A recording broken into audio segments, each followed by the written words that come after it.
Pilot slaps black girl in first class. This isn't a bus station. We have coasters for a reason.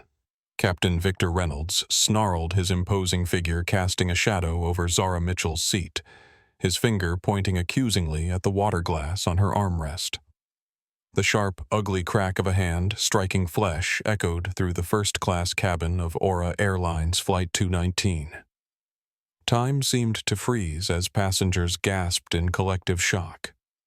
In that moment of stunned silence, no one could have imagined how a single act of violence at 35,000 feet would transform an entire industry. Before we dive into this shocking story, where are you watching from? Drop your city in the comments. And if you believe in accountability, no matter how high you fly, hit that subscribe button and share this video. This isn't just another tale of power and privilege. It's about what happens when someone who's been underestimated their entire life finally has the means to demand justice. Have you ever witnessed an abuse of power and wondered what you would do? By the end of this video, I want you to ask yourself, would you have spoken up, stayed silent, or pulled out your phone to record? What follows is the true account of how one woman's refusal to be victimized brought an airline to its knees and changed the way we think about power in the skies forever. The first-class cabin of Aura Airlines Flight 219 from New York to London was designed to be an oasis of curated tranquility. The gentle hum of Rolls-Royce engines provided a soothing backdrop as flight attendants moved with practiced efficiency preparing for an on-time departure from JFK International Airport. It was 7:45 a.m. on a crisp October morning. Outside, the tarmac glistened with morning dew as ground crews finished their final checks. Inside, the first-class cabin glowed with soft ambient lighting that highlighted the hand-stitched leather seats and polished wood accents. The scent of warm towels infused with lavender and eucalyptus mingled with notes of expensive perfume and aged leather. Crystal glasses clinked softly as pre-departure drinks were served. Each detail, from the thread count of the blankets to the temperature of the champagne, had been meticulously planned to create an atmosphere of exclusivity and comfort. For the 12 passengers in first class, the $9,000 one-way ticket promised not just transportation, but an experience of brief escape from the world below where status and wealth created a bubble of privilege at 35,000 feet. The boarding process was nearly complete. Business travelers tapped away at laptops, couples spoke in hushed tones, and solo travelers settled in with books or tablets. From the outside, it appeared to be just another routine international flight, where the wealthy and privileged began their journey across the Atlantic. But beneath the polished veneer of luxury and order, tensions were already brewing that would soon erupt into a confrontation with consequences no one could predict. As the final first-class passengers settled in, the cabin crew completed their preparations with practiced precision. Everything was proceeding according to schedule. Flight 219 was expected to depart on time following the perfectly orchestrated ballet of commercial aviation that happened thousands of times each day across the globe. No one in that cabin could have imagined that in less than 30 minutes, this routine flight would become the setting for an incident that would rock the aviation industry to its core. In seat 1A, nestled by the window, sat Zara Mitchell. To casual observers, she seemed out of place among the sea of tailored suits and designer accessories. She wore a simple charcoal gray cashmere hoodie, tailored black joggers, and pristine but understated white leather sneakers. Her dark hair was pulled back in a neat, intricate braid that fell down her back. No flashy jewelry adorned her fingers or wrists, save for a simple, elegant watch with a plain black band, a Patek Philippe Calatrava, its subtle presence nearly invisible to the untrained eye. On her lap rested not a glossy magazine or smartphone, but a tablet displaying complex differential equations related to quantum computing algorithms. Her brow furrowed slightly in concentration as her finger occasionally traced a line of code on the screen. At 29 years old, Zara possessed a stillness that was often mistaken for timidity. In reality, it was the profound calm of a mind that operated on an entirely different level, a mind that had revolutionized data compression technology before her 25th birthday. Zara had built Nexus systems from her college dorm room, creating an algorithm that now powered nearly every major streaming and cloud service on the planet. 2 years ago, she had sold the company for $11.7 billion, making headlines in the financial world before deliberately vanishing from public view. Few people knew what she looked like. Fewer still knew what she was doing with her fortune. The truth was that Zara had channeled her wealth into a private equity firm called Helios Ventures, a ghost entity that acquired struggling but promising companies, nurturing them from the shadows. Aura Airlines was one of her biggest acquisitions, a distressed asset she believed in, a company she was trying to rebuild from the inside out. She had never set foot in its headquarters or met its CEO in person. Her correspondence was exclusively through her lead counsel, Thomas Rivera. Zara's interest in aviation wasn't merely financial, it was deeply personal. Her father, James Mitchell, had worked as a baggage handler for Continental Airways for 23 years before the company's bankruptcy in the early 1990s cost him his pension and health care. She had watched him struggle afterward, taking multiple minimum wage jobs to support the family, his body breaking down from decades of physical labor with no medical coverage. "When you build something, Zara," he had told her during her first year of college, "build something that remembers people are human beings, not just numbers on a spreadsheet." Those words had shaped her approach to business. When she purchased Aura Airlines, she had seen an opportunity to create the kind of company her father had deserved to work for, one where every employee was valued, where ethical practices weren't sacrificed for quarterly profits, where dignity wasn't a luxury afforded only to those in first class. As a black woman in tech, Zara had faced countless moments of prejudice throughout her career, from professors who questioned her abilities to investors who dismissed her ideas, from security guards who stopped her at her own company to flight attendants who directed her to economy class despite her first-class ticket. Each incident had shaped her not with bitterness, but with resolve. She had learned to pick her battles, to recognize when confrontation served a purpose and when it merely wasted energy. Today, she was flying as a customer, an anonymous passenger experiencing her investment firsthand. Zara believed you could learn more about a company's culture from a single flight in Seat 1A than from 100 quarterly reports. The numbers told you if a business was profitable. The experience told you if it was worth saving. As she worked, Zara was acutely aware of her surroundings in a way most people weren't. She noticed the slight hesitation in a flight attendant's smile, the efficiency of the boarding process, the quality of service. She absorbed these details without judgment, filing them away for later analysis. It was this extraordinary observational ability, combined with her analytical mind, that had made her a billionaire before 30, and that would soon put her on a collision course with a man who embodied everything she was quietly working to change. Maria Gonzalez approached Zara's seat with the warm, professional smile she had perfected over her 7 years as a flight attendant with Aura Airlines. Her uniform was impeccable, not a wrinkle in sight, and her dark hair was pulled back in a neat bun. At 34, Maria had seen it all: the entitled passengers, the air rage incidents, the occasional celebrity who wanted to be treated like everyone else, and the everyday people who demanded to be treated like celebrities. Behind her professional demeanor, Maria carried a weight of experiences that had taught her to stay silent when authority figures crossed lines. 2 years earlier, she had reported a senior captain for inappropriate comments toward female crew members. The complaint had been buried, and her schedule had mysteriously shifted to less desirable routes for 6 months afterward. The message had been clear: the system protected those with power, not those who challenged it. "Miss, can I get you a pre-departure beverage? Perhaps some champagne?" Maria asked, her voice soft but clear. Zara looked up from her tablet, her focus shifting slowly.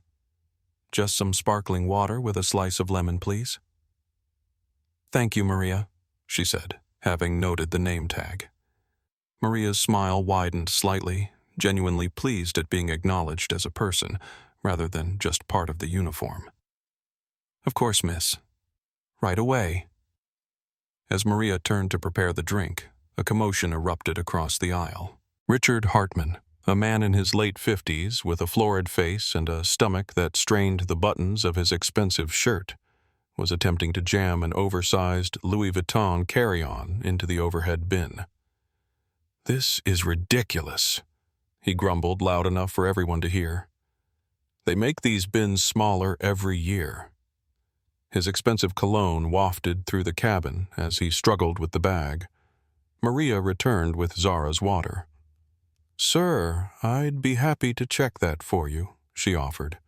"It can be brought up to the gate immediately when we land in London." Hartman scoffed. "And let the baggage handlers get their greasy paws all over it. This is a Louis Vuitton sweetheart. It costs more than your monthly salary." 2 rows behind Sophie Whitman, an elegant woman in her mid-60s with silver hair and piercing blue eyes, glanced up from her book. She had been flying first class for 40 years and had seen countless iterations of men like Richard Hartman. As a retired corporate attorney who had broken glass ceilings in the 1980s, she recognized the dynamics at play immediately. Her slight frown and subtle eye roll went unnoticed by everyone except Zara, who caught the gesture in her peripheral vision. Sophie had spent her career documenting injustices in corporate settings. Out of habit, she quietly activated the voice memo function on her phone, placing it discreetly in her lap. Experience had taught her the value of contemporaneous evidence. "I've seen that type 1,000 times," she thought to herself. "Men who believe the rules apply to everyone but them." Sophie had built her career defending women who had been harassed, demoted, or fired for challenging such men. She was supposed to be enjoying retirement, but old habits died hard.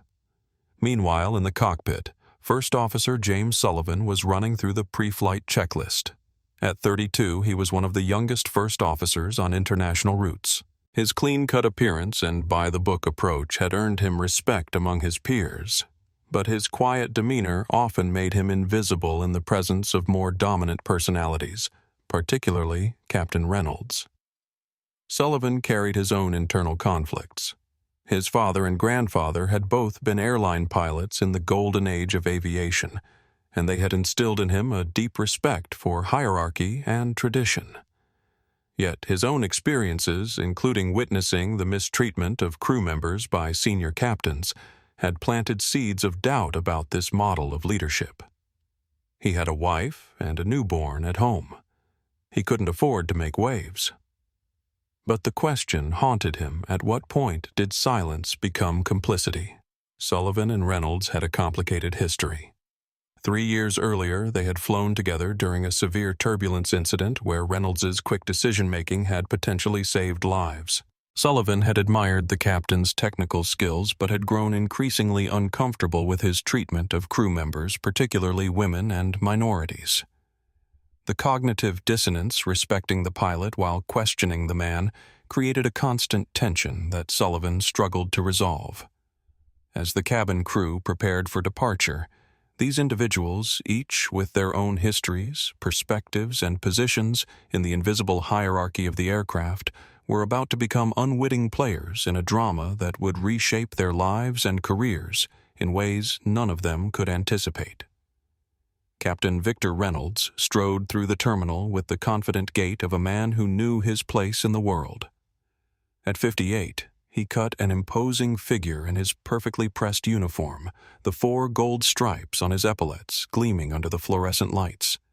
His silver-streaked hair was meticulously groomed, and his square jaw seemed permanently set in an expression of stern authority. For 30 years, Reynolds had commanded aircraft across the globe, accumulating over 22,000 flight hours and a reputation as a pilot who ran a tight ship. He had begun his career in the Air Force before transitioning to commercial aviation, bringing with him a military rigidity that defined his approach to leadership.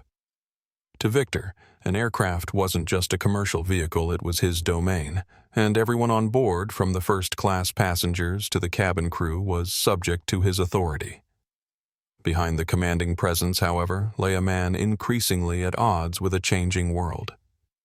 The aviation industry had evolved around him, embracing diversity and service-oriented approaches that Victor viewed as a dilution of standards. He silently seethed at what he perceived as the erosion of the golden age of air travel, when passengers dressed for flights and pilots were treated with the reverence due to captains of the sky. His personal life mirrored his professional frustrations. A third mortgage on a house too large for his needs strained his finances. His son had recently dropped out of the prestigious engineering program Victor had pushed him toward, opting instead for a frivolous career in digital media. His wife had grown distant, tired of competing with his ego and his schedule. Each personal setback further reinforced his need to assert control in the one place he still commanded absolute authority, the cockpit. There was more to Reynolds' story than even he would admit. Growing up in a working-class family in rural Pennsylvania, he had watched his father, a factory worker, suffer a lifetime of disrespect and powerlessness. Victor had sworn never to experience that same humiliation. His pilot's uniform represented not just a career, but an escape, a shield against the vulnerability he had witnessed in his father. Every challenge to his authority felt like a threat to return him to that state of powerlessness he so feared. What passengers and most crew members didn't know was that Victor's personnel file contained 3 formal complaints for aggressive behavior over the past 5 years. One involved berating a female co-pilot so severely that she requested a transfer. Another stemmed from his refusal to allow a passenger with a medical condition to use the first-class lavatory when the economy lavatories were occupied. The third and most recent concerned his decision to have a passenger removed for questioning his instructions during turbulence. Each incident had been quietly resolved through the intervention of the pilots' union and a company culture that prioritized operational efficiency over addressing behavioral issues. The airline's management considered him a necessary evil, difficult but reliable, the kind of old-school captain who always got the plane there on time, even if he left a wake of intimidated flight attendants and offended passengers in his path. Per Federal Aviation regulations specifically, FR 121.533, the captain was designated as the final authority for the aircraft's operation. This regulation had been interpreted by pilots like Reynolds not just as operational authority, but as near absolute power over all aspects of the flight. The pilot-in-command PIC concept, essential for clear decision-making in emergencies, had evolved in some cockpits into an outdated authoritarian model that went far beyond the regulation's intent. As he entered the cockpit of Flight 219 that morning, Victor was already in a foul mood. Traffic had been heavy, his coffee had been cold, and he'd had another argument with his wife about their son's future. The pre-flight briefing had been interrupted by what he considered trivial questions from the cabin crew about a passenger's special meal request. In Victor's mind, he wasn't flying a restaurant, he was commanding an aircraft. These irritations simmered beneath his professional exterior, creating a pressure cooker of resentment just waiting for a trigger to release. The boarding process was nearly complete when the cockpit door opened with a pneumatic hiss. Out stepped Captain Victor Reynolds, his imposing frame filling the narrow aisle of the first-class cabin. He wasn't emerging to conduct a safety check or to greet the passengers with a reassuring smile. He was heading to the galley to get what he called a proper coffee, scorning the automated machine in the cockpit. As he moved through the cabin, his eyes performed a quick dismissive sweep, cataloging the passengers with military precision. His gaze lingered for a moment on Richard Hartman, giving him a slight man-to-man nod of understanding. Then his eyes fell on Zara in seat 1A. He saw a young black woman in a hoodie. His mind, a well-oiled machine of ingrained prejudice, made a series of instantaneous calculations. She was either a celebrity's assistant, a competition winner, or someone who had used a family member's frequent flyer miles to snag a seat where she clearly didn't belong. His lip curled almost imperceptibly. To him, she represented everything wrong with modern air travel, the breakdown of standards, the loss of decorum, He noticed her tablet. He couldn't see the complex quantum equations, only the glow of a screen. Probably watching some reality show, he thought dismissively. He continued to the galley where Maria was arranging glasses. Maria, he boomed, making her flinch slightly. The coffee up front tastes like battery acid. Brew me a fresh French press, dark roast. Of course, Captain, she replied, her professional demeanor snapping back into place instantly. What was the commotion about earlier, he asked, leaning against the counter as if holding court. Something about a bag. A passenger's carry-on was too large. Captain, it's been handled, Maria said concisely, not wanting to gossip. Looked like you were having trouble. Reynolds pressed. You have to be firm with these people. Give them an inch, they'll take a mile, especially the ones who aren't used to this kind of service. His meaning was clear, and Maria felt a prickle of discomfort. Everyone has been very cooperative, Captain. But Reynolds wasn't listening. His attention was drawn back into the cabin. Zara had finished her water and had placed the empty glass on the small ledge beside her seat. It was a minor breach of etiquette. The glass should have been placed on the coaster, but she was engrossed in her work and hadn't given it a second thought. To Captain Reynolds, this was the perfect example of the breakdown of order he so despised. He strode back into the cabin, his polished black shoes clicking on the floor. He stopped directly in front of Zara's seat, his large frame casting a shadow over her. She didn't notice him at first, her finger still tracing a line of logic on her screen. Miss, he said, his voice loud enough for the surrounding passengers to hear. Zara looked up, her concentration broken. She saw the 4 stripes on his shoulder, the imposing figure, the stern look on his face. Your glass, he said, pointing a thick finger at it. This isn't a bus station. We have coasters for a reason. It prevents water rings on the finish. Zara glanced at the glass, then at the empty coaster a few inches away. A minor oversight. My apologies, she said, her voice neutral. She reached for the glass, but Reynolds was faster. He snatched it up. The flight attendants are not your maids, he said, his voice rising slightly. They have more important things to do, like ensuring the safety of this aircraft than cleaning up after people who don't know how to behave. The public nature of the rebuke, the sheer condescension in his tone, was designed to humiliate. A few passengers shifted uncomfortably in their seats. Richard Hartman watched with a smirk. Sophie Whitman's knuckles whitened around her book, her phone continuing to record in her lap. Zara felt a slow burn of anger, but she kept her expression placid. She had dealt with men like Victor Reynolds her entire life, men who used their slivers of authority to feel powerful, men who saw her skin color and gender before they ever saw her mind. For a brief moment, she flashed back to a college professor who had accused her of cheating on an algorithm she had developed herself simply because he couldn't believe she was capable of such work. She also thought of her father, who had endured similar humiliations daily with no power to respond. The memory strengthened her resolve. I have already apologized. Captain, she said, her voice dropping a register, becoming colder, more precise. Your point has been made. I would appreciate it if you would return to your duties. This was not the response he expected. He had anticipated flustered apologies, maybe even tears. What he got was a dismissal.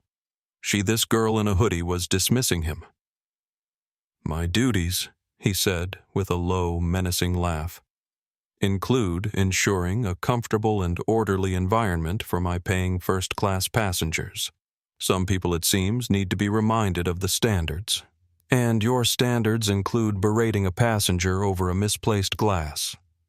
Zara countered, her gaze unwavering.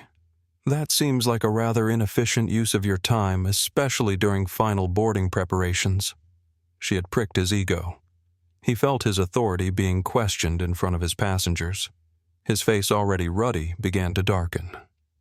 Listen, sweetheart, he snarled, leaning down, invading her personal space.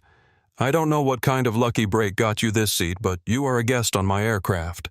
My aircraft, my rules, You will show me and my crew the proper respect. Do you understand me?" The word sweetheart was the final straw. It was a pat on the head and a slap in the face all at once. Zara slowly placed her tablet on the seat beside her. She stood up, a fluid, deliberate motion. She was not a tall woman, but she stood with a posture that radiated an authority far older and deeper than the kind stitched onto a uniform. She met his gaze, and for the first time Reynolds saw something in her eyes that wasn't fear or awe, but a cold, hard assessment. It was the look of a predator sizing up a threat. "I understand you perfectly." "Captain," she said, her voice dangerously quiet, "you are a man who confuses his title with his character. You are unprofessional, and frankly, you are a liability to this airline's brand. Now please step aside." It was a declaration of war, and Captain Victor Reynolds, a man who had never backed down from a fight in his life, was about to make the biggest mistake of his career. The first-class cabin had become a theater of silent, mortified witnesses. The hushed conversations had ceased, replaced by the electric tension of a confrontation that had spiraled far beyond a misplaced water glass. Every eye was fixed on the standoff between the imposing, uniformed pilot and the calm, unyielding young woman in seat 1A. Maria, holding the French press in the galley, watched with a growing sense of dread. Her training screamed at her to intervene to de-escalate, but the sheer force of the captain's personality was paralyzing. She had been here before 2 years ago when she'd watched Reynolds berate a young male flight attendant until he quit the next day. She had said nothing then, prioritizing her job security over doing what was right. The memory of that silence now burned in her chest, a mixture of shame and fear. Would she fail another test of character today? Victor felt the blood pounding in his ears. Liability brand. This girl, who looked like she couldn't afford a ticket and coach, was lecturing him about the airline's brand. The audacity was breathtaking. All his frustrations, a mortgage that was squeezing him dry, a son who had just dropped out of college, a nagging feeling of being a relic in a world that no longer valued men like him, coalesced into a single point of white-hot rage directed entirely at Zara. In his mind, he was no longer on an Aura Airlines flight. He was back in his childhood home, watching his father return from another day of taking orders and swallowing his pride. Never let them see you bend, his father had told him. The moment you give an inch, they take everything. You have no idea who you're talking to. He seethed, his voice a low growl. His face was inches from hers now, his breath smelling of stale coffee and self-importance. "On the contrary," Zara replied, her voice remaining unnervingly steady. "I know exactly who I'm talking to. Your name is Victor Reynolds. You've been a captain for 22 years. You have 2 FAA commendations for handling engine failures in the 90s, and 3 formal passenger complaints for aggressive behavior in the last 5 years alone. Your file is quite detailed. If a statement could be a physical blow, that was it." Reynolds recoiled as if she had struck him. How could she possibly know that the complaints were supposed to be internal, buried by the union? A cold sliver of fear pierced his anger. Who was she? Was she an FAA inspector, a corporate auditor? His mind scrambled for a rational explanation. She must have looked him up somehow.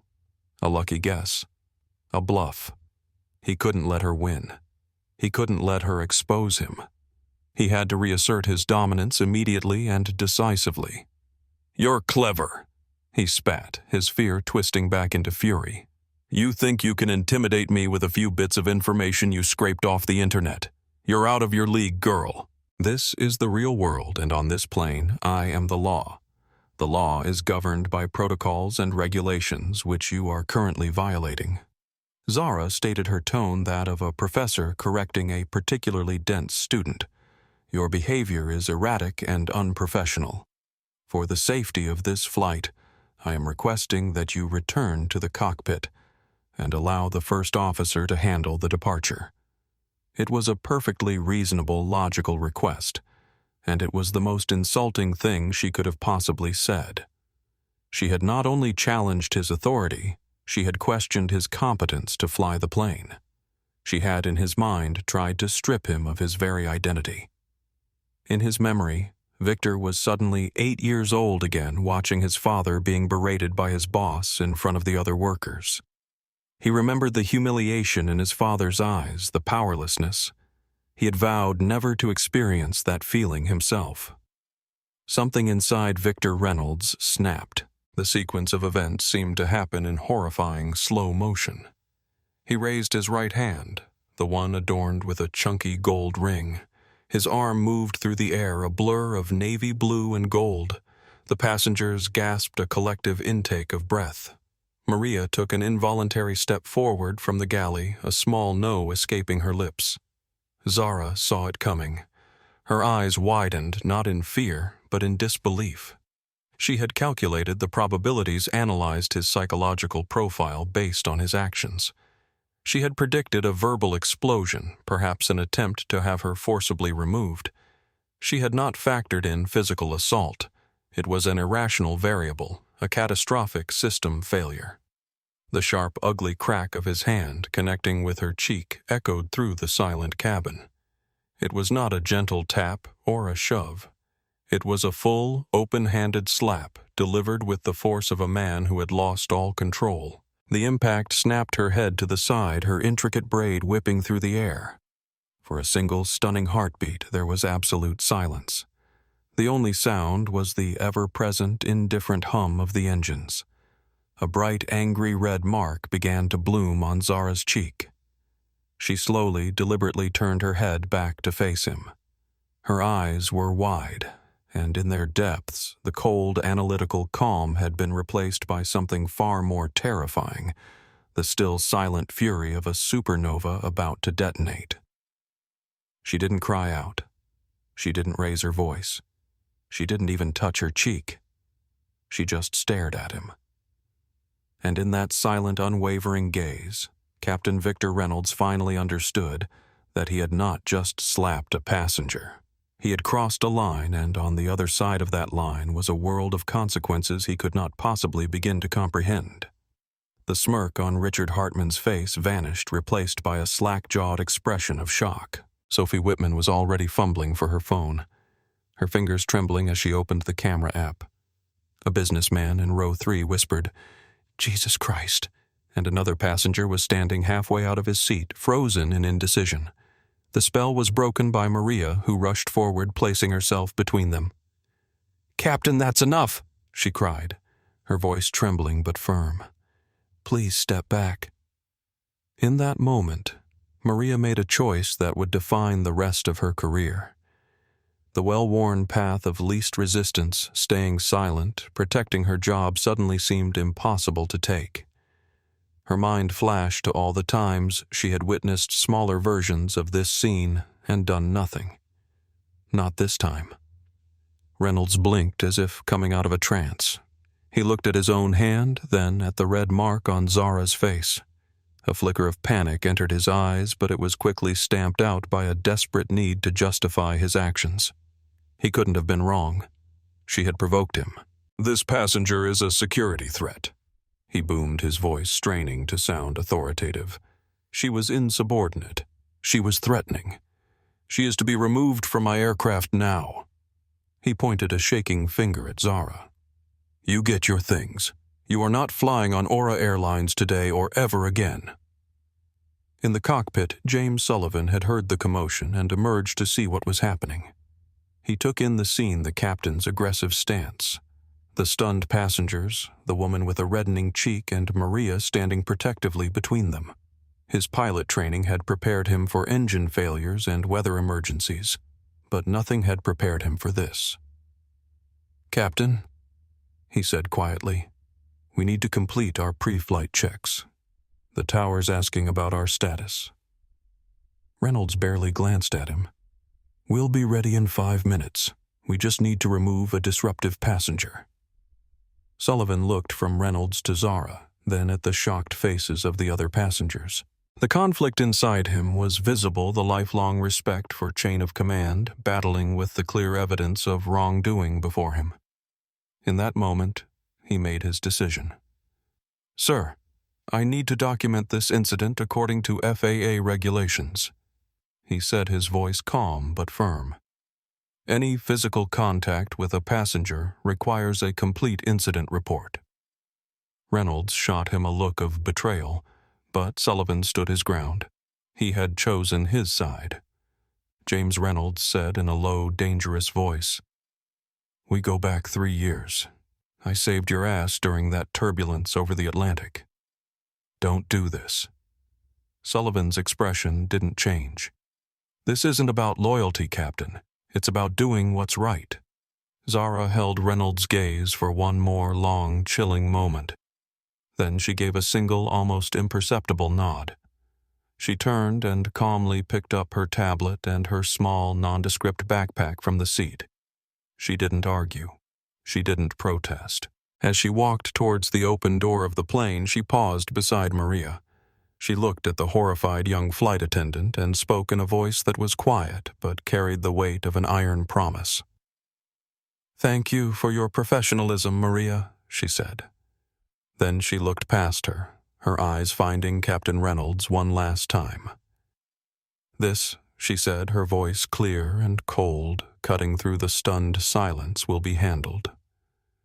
As she turned to leave, she added one final sentence that only Reynolds could hear. "Today you command a plane.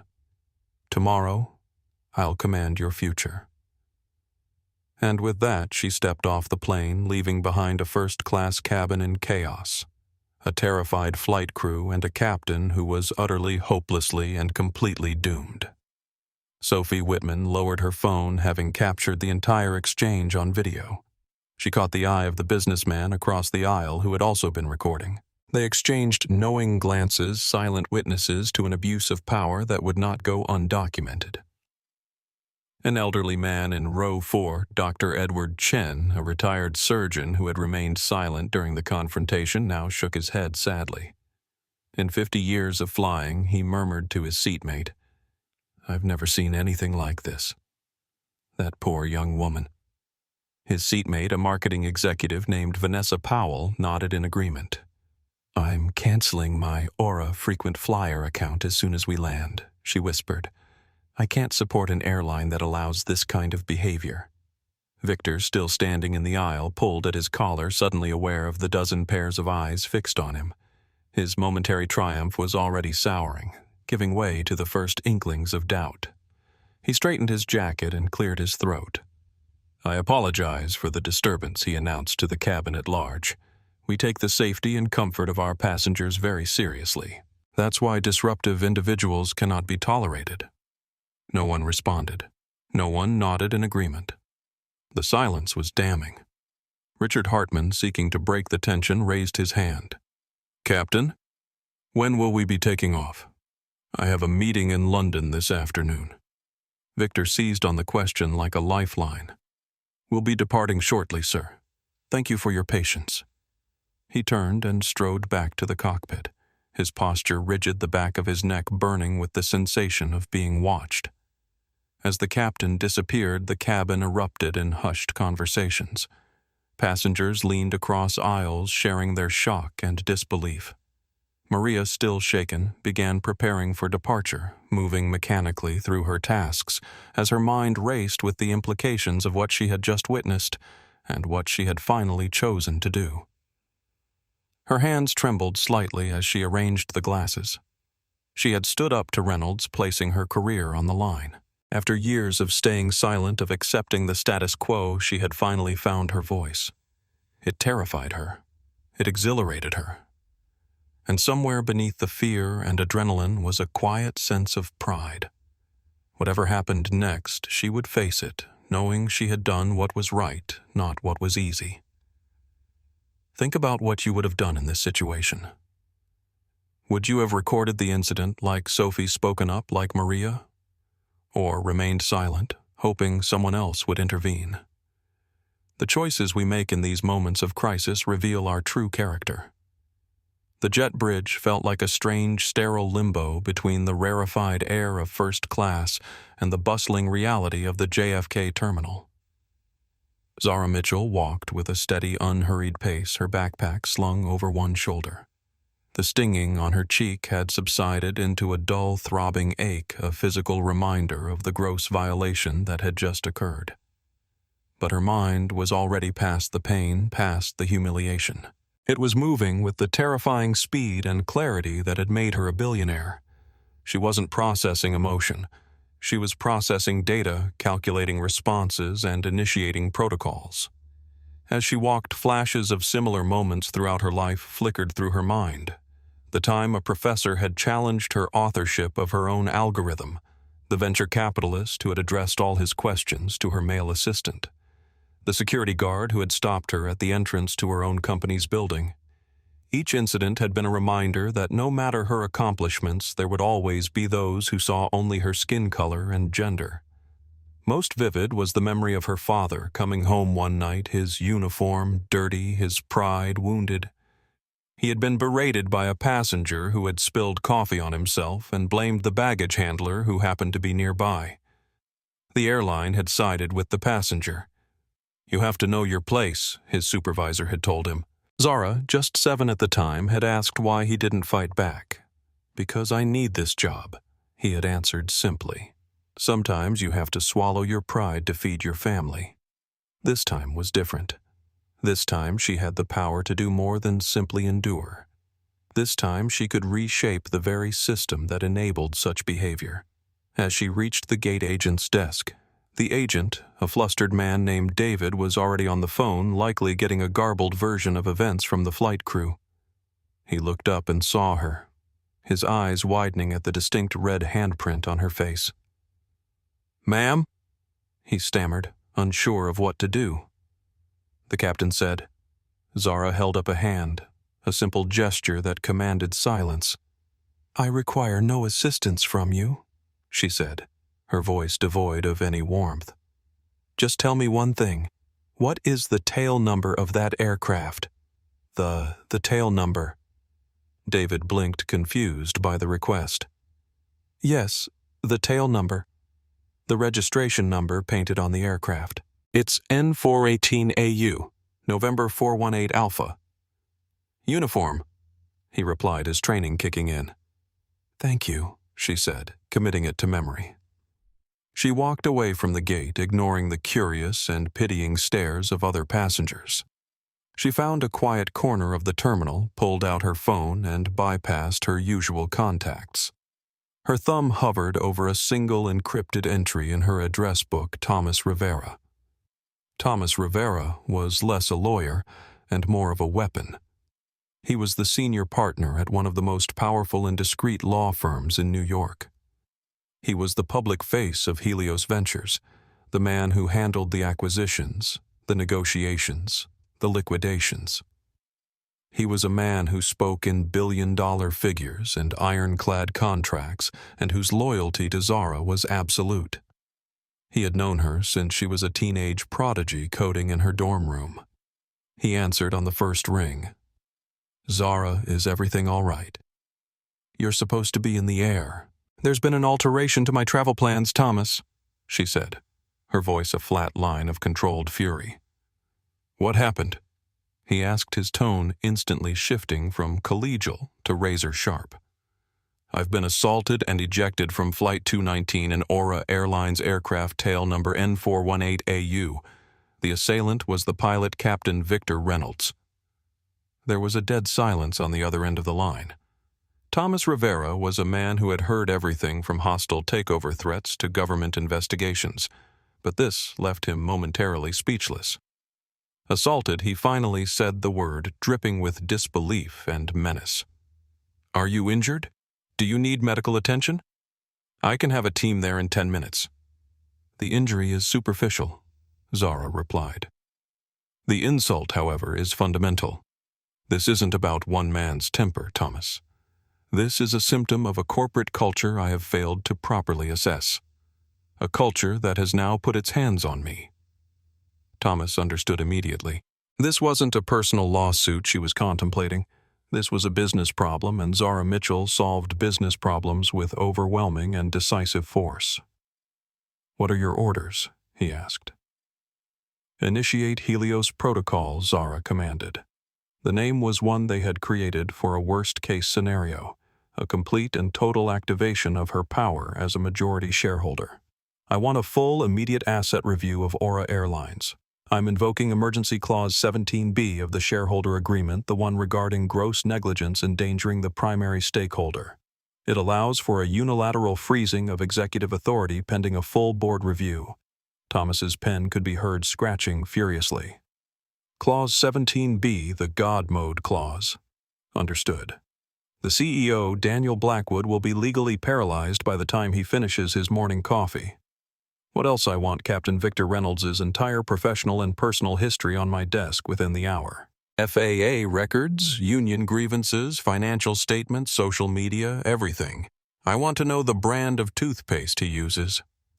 "Consider it done. I want the flight crew of 219 grounded in London pending interviews, specifically the flight attendant named Maria Gonzalez. Ensure she is protected. She attempted to de-escalate. She is an asset. Understood. And Thomas." Zara added, her voice dropping lower contact, the FAA. "Inform them an unnamed high-level corporate auditor was just assaulted by a pilot on a commercial flight and that the airline is attempting to cover it up by labeling the auditor a security threat. They won't know it's me, but it will put Reynolds' license under immediate review and prevent the airline from burying the incident report." A slow, predatory smile could almost be heard in Thomas's voice. "That's brilliant. It will tie them in knots. They'll be investigating themselves while we dismantle them from the inside." "Zara, I'm sorry this happened." "Don't be sorry," Zara said, her gaze turning steely as she looked out the window at her plane sitting on the tarmac. "Be effective." She ended the call and stood silently for a moment, processing the mixture of emotions beneath her controlled exterior. There was anger, certainly, but also disappointment in Reynolds and the company she had invested in, and in herself for not seeing the cultural problems sooner. This wasn't just about a slap. It was about a system that had enabled men like Reynolds to abuse their authority without consequences. It was about countless passengers and crew members who had faced similar treatment but lacked the power to fight back. It was about the responsibility that came with her wealth and influence. Zara touched her cheek gently, feeling the heat of the impact still lingering on her skin. In that moment, she made a promise to herself and to everyone who had ever been silenced or humiliated by those with power. This ends now. She thought of her father, who had died, still carrying the weight of all the indignities he had endured with no recourse. "This one's for you, Dad," she whispered. She watched as Flight 219 began to taxi away from the gate, carrying a crew and passengers who had no idea that the entire corporate structure behind their journey was about to be transformed by the woman left standing at the terminal. Victor Reynolds thought he was in control, the king of his flying kingdom. He had no idea that with a single phone call, Zara had turned his aircraft into a ghost ship, a vessel that by the time it touched down in London would no longer truly belong to his employers. It belonged to the woman he had just slapped, and her judgment was coming far faster than the speed of sound. Meanwhile, on board Flight 219, Captain Reynolds was striding back to the cockpit, his chest puffed out. He had neutralized the threat, put the upstart in her place, and re-established order. He felt powerful. He felt vindicated. "Everything all right?" Vic asked James Sullivan, who had heard the commotion and seen the aftermath. "Just had to remove some trash." Reynolds grunted, settling into his seat. "Some people just don't understand how the world works." He reached for the radio to communicate with the tower. James said nothing, but his jaw tightened. He had seen enough to know this was bad, potentially career-ending bad. He had a decision to make, and he had to make it quickly. During the pre-flight checks, James discreetly began documenting the incident in his personal logbook, a violation of protocol that could cost him his job, but his conscience wouldn't allow him to remain silent. As a pilot, he had been trained to follow procedures, maintain the chain of command, and prioritize operational efficiency.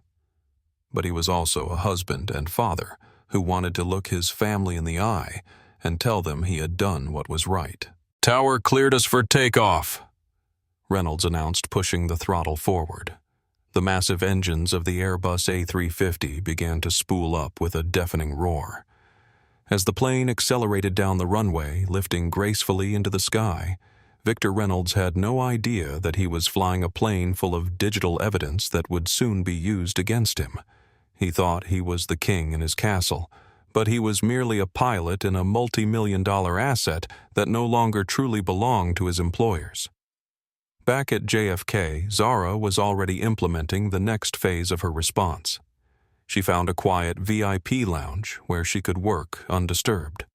She opened her tablet and accessed a secure server using a series of encryption keys known only to her. Her first task was to compile a comprehensive dossier on Victor Reynolds. She didn't need to wait for Thomas's team. She had her own resources. Within minutes, she had accessed public records, professional databases, and social media profiles. She constructed a timeline of his career, noting the patterns of behavior that had been overlooked or excused for years.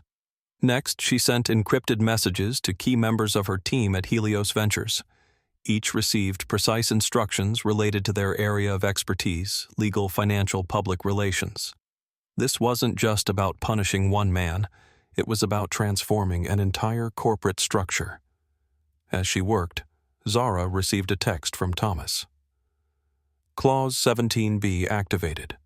Board notification in progress. Legal team mobilizing. FAA contact made. The machinery was in motion. Now it was time for the next step. Zara placed a call to Dr. Lucia Ramirez, a renowned sociologist and expert on corporate culture whom she had tried to hire years ago for Nexus Systems. Dr. Ramirez had declined, then preferring to remain in academia, but Zara knew this project would interest her. "Dr. Ramirez, this is Zara Mitchell," she said when the call connected. "Ms. Mitchell, this is unexpected, Doctor," Ramirez replied, her voice warm but curious. "What can I do for you?" "I'm assembling a team to completely overhaul the corporate culture of a major airline. I need someone who understands the structural foundations of institutional behavior, someone who can diagnose the root causes and implement effective solutions. You're the best in the field. I'm intrigued, but why the sudden interest in airline corporate culture? Because approximately 45 minutes ago, I was physically assaulted by one of their pilots for the crime of placing a water glass on an armrest instead of a coaster." There was a moment of stunned silence. "Are you serious?" "Deadly serious.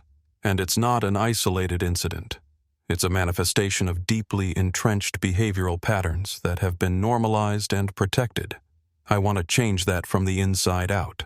I want to create a model that other airlines will be forced to follow.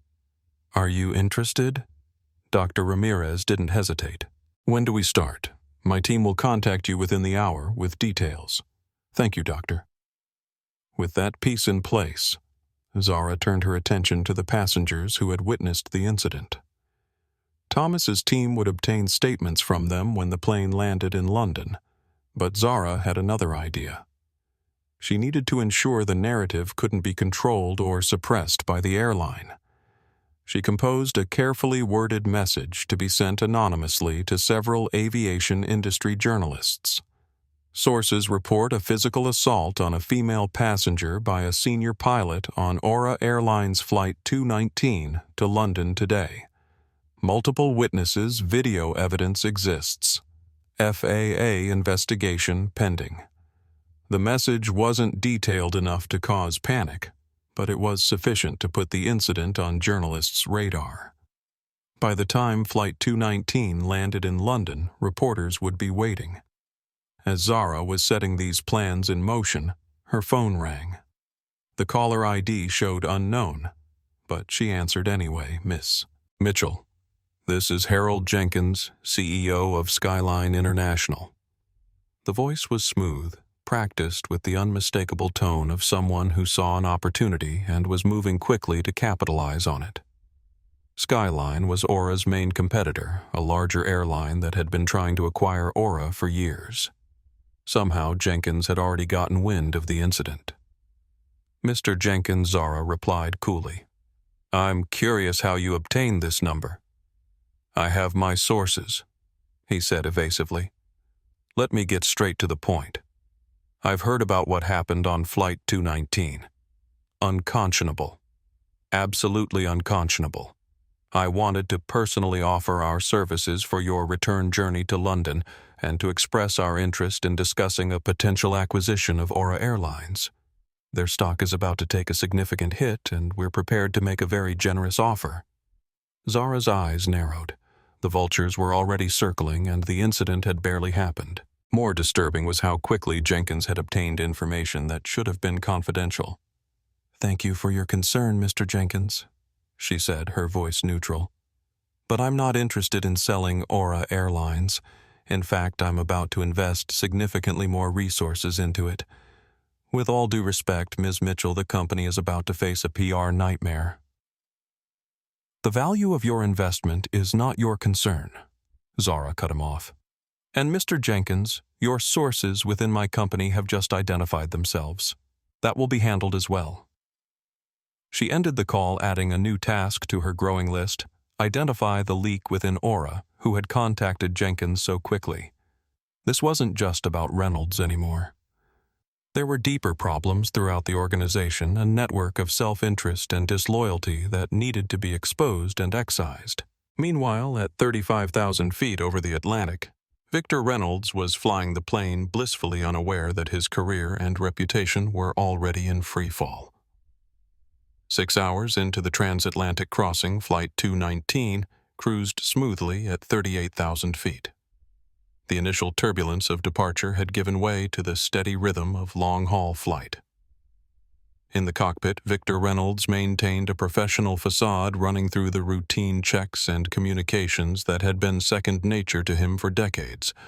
But beneath the practiced calm, his mind kept returning to the confrontation in first class.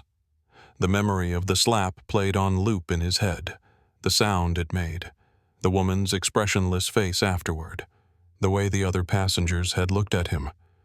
For the first time, doubt began to creep in. Had he overreacted? Would there be consequences? He pushed these thoughts aside. He was the captain. The rules were the rules. She had been disrespectful, threatening even. He had done what was necessary to maintain order. Beside him, James Sullivan monitored the instruments in silence. Since takeoff, their communication had been strictly professional, limited to the technical aspects of operating the aircraft. James had made his decision. He would document everything but wait until they landed before taking any action. Confronting Reynolds mid-flight would only create a potentially dangerous situation. Every so often, Reynolds would glance at his first officer, trying to gauge his thoughts. The younger man's silence was unnerving. Usually, Sullivan was deferential, even admiring. Today, he was a wall of professionalism, nothing more. "You think I was too harsh with that passenger?" Reynolds finally said, breaking the tension. Sullivan kept his eyes on the instruments.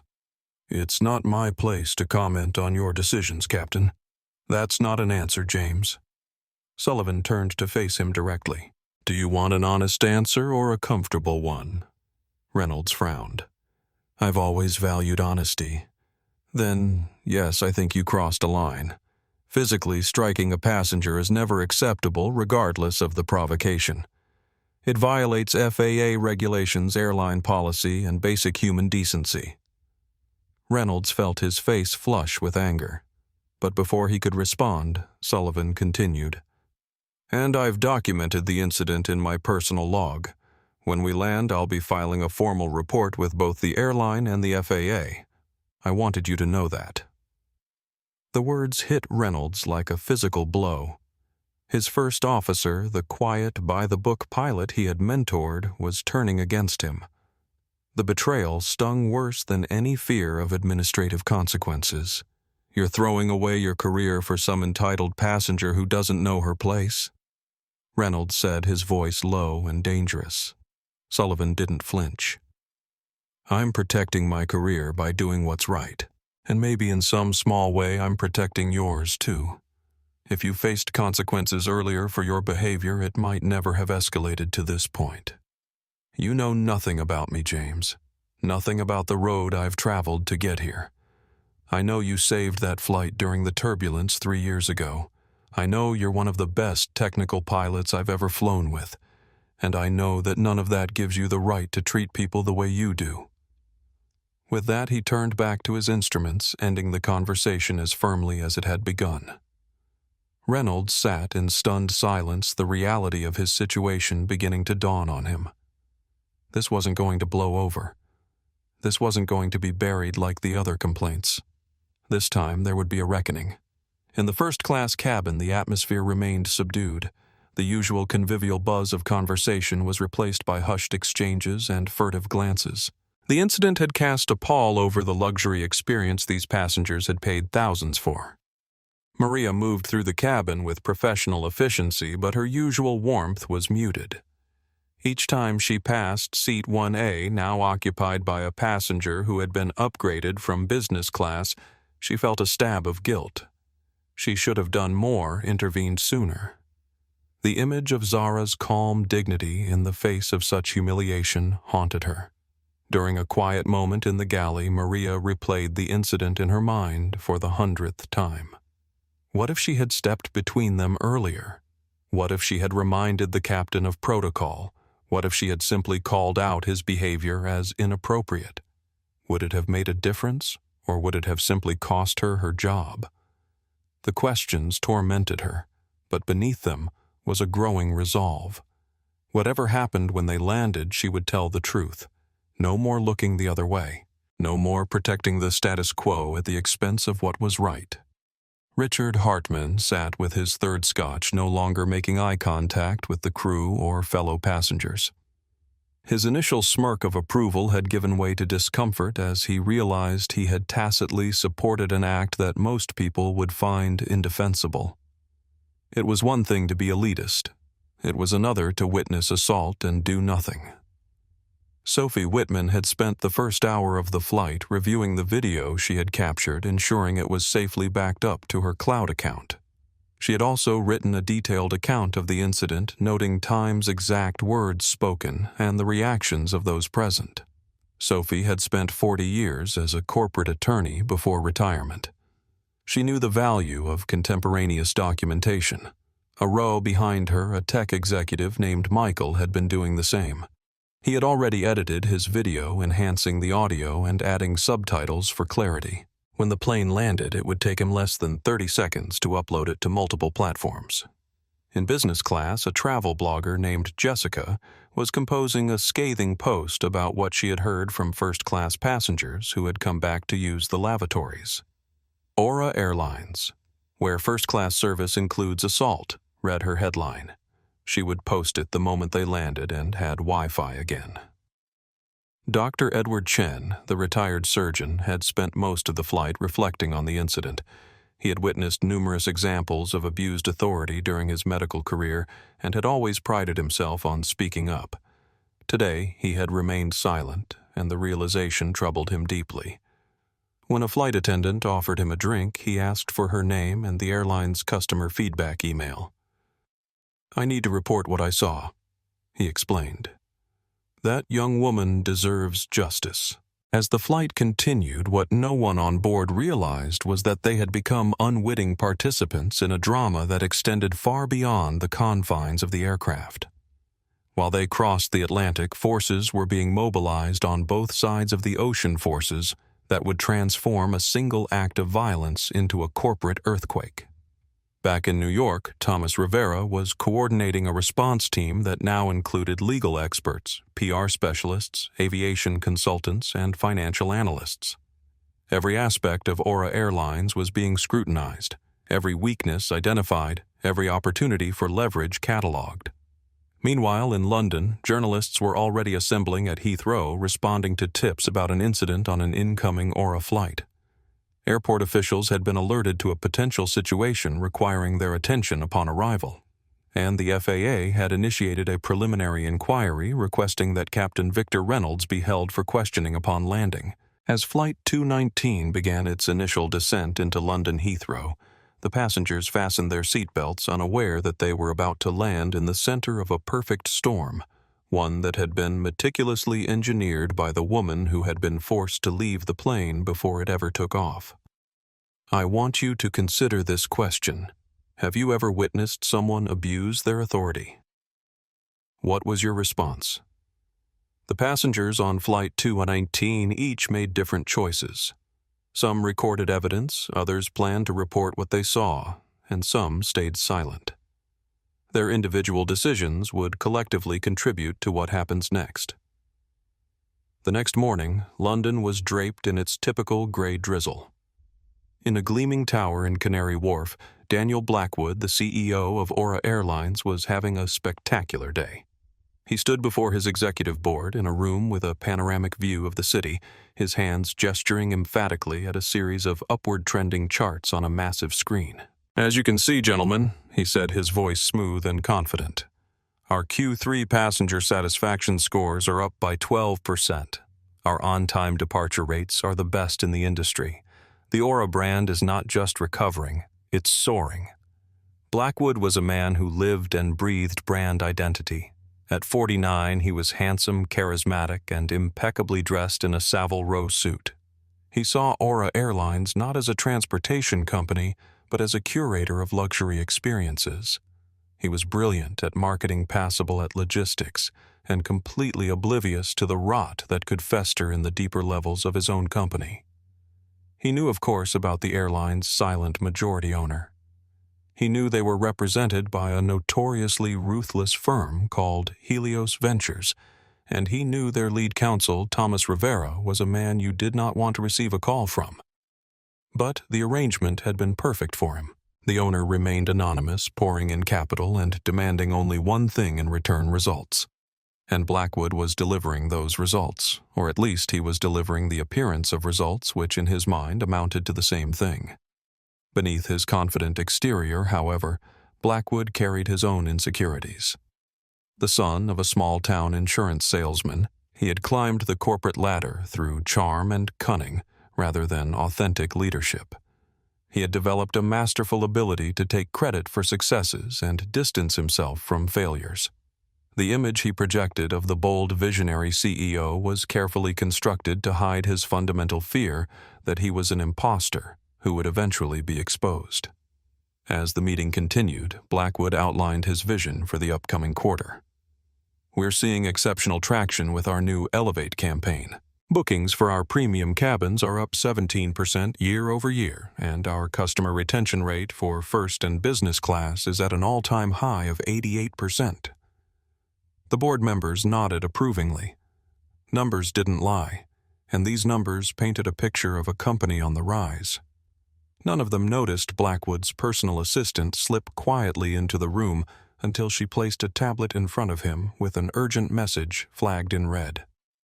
From legal subject, urgent. Helios Ventures. Mr. Rivera has invoked Emergency Clause 17B. An emergency virtual board meeting has been called for 11 Zubura GMT. Attendance is mandatory. Blackwood felt a jolt of ice water in his veins. Clause 17B. He vaguely recalled his legal team briefing him on it when the Helios deal was finalized. It was a doomsday provision, something so extreme it was considered a mere formality.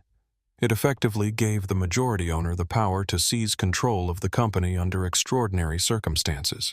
The blood drained from his face as he continued reading. All executive authority is suspended pending the meeting. This action follows an incident on Flight 219 JFK LHR involving Captain Victor Reynolds and a passenger. Flight 219 Reynolds. Blackwood's mind raced.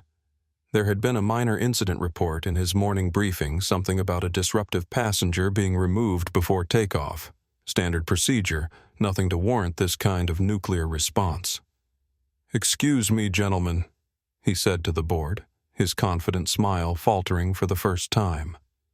"A pressing matter has arisen. We'll reconvene this afternoon." He rushed back to his office, his heart hammering against his ribs. What could have possibly happened? A plane crash? A massive FAA fine? He dialed his head of legal, a perpetually worried man named George. George, what in God's name is happening? Helios just invoked the apocalypse clause. I don't know. Daniel. George replied, his voice tiny over the speakerphone. Rivera's office is impenetrable. They just said there was a catastrophic failure in operational integrity and that all executive authority is suspended until the 1100 a.m. meeting. They're demanding the presence of the head of flight operations and the pilot union representative as well. As Blackwood was trying to process this, another call came through. It was from his operations manager at Heathrow. Mr. Blackwood, sir, we have a situation. The FAA has requested that Captain Reynolds from yesterday's Flight 219 be held for questioning. They're citing an ongoing investigation into a pilot-initiated incident. Blackwood felt the floor drop out from beneath him. What kind of incident? The report I saw mentioned a disruptive passenger who was removed before takeoff. Sir, that appears to have been incomplete. There are videos circulating online. Several first-class passengers are speaking to journalists outside the terminal. They're using words like assault and battery. One passenger claims the captain physically struck a female passenger who questioned his authority. Jesus Christ, Blackwood whispered. Get me that video and get me Reynolds. Where is he? He's in a private room at the terminal, sir. Security is with him. I spoke to him briefly. He's defensive. Says he was maintaining order and that the passenger was threatening flight safety. Blackwood slammed his hand on his mahogany desk.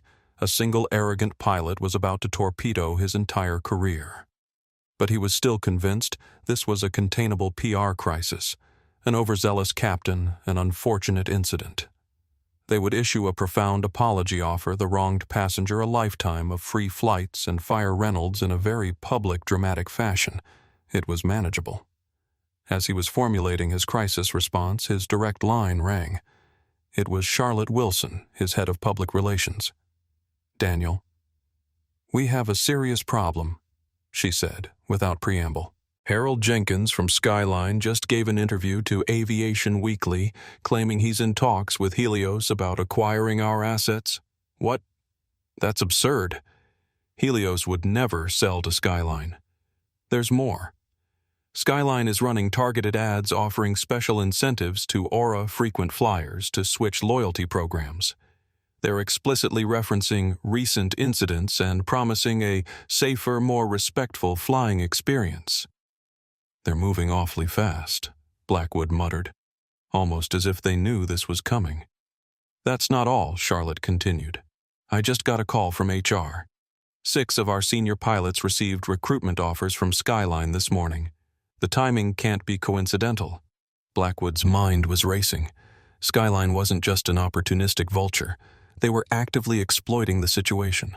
But how had they learned about the incident so quickly? And why were they so confident that Helios would be willing to sell Charlotte? I need you to find out who's leaking information to Skyline. Someone inside Aura is feeding them details, and I want to know who. I'll start digging, she promised. He had absolutely no idea that the disruptive passenger and the silent, all-powerful owner who had just frozen his company were one and the same person. He was walking into the 11:00 a.m. meeting, armed with a water pistol about to face a tactical nuclear strike. He was a man sleepwalking into his own execution, utterly oblivious to the identity of his executioner. In his moment of crisis, Blackwood reverted to what he knew best, managing perception rather than addressing reality. He immediately began drafting 2 statements, a public one condemning Reynolds' actions and a private one to the board, emphasizing that this was an isolated incident, not indicative of broader cultural issues. Deep down, however, a part of him knew better. He had heard whispers about Reynolds' behavior before. He had seen the patterns in crew assignments, with certain flight attendants refusing to work with specific captains. He had dismissed these as personality conflicts, operational details beneath his notice. Now those ignored warning signs were coming back to haunt him. For the first time in his career, Daniel Blackwood was facing a crisis he couldn't charm or spin his way out of. And the most terrifying part was that he had no idea just how deep the abyss truly was. While Daniel Blackwood scrambled to contain what he still believed was a manageable PR crisis, the digital world was already ablaze with videos of the incident.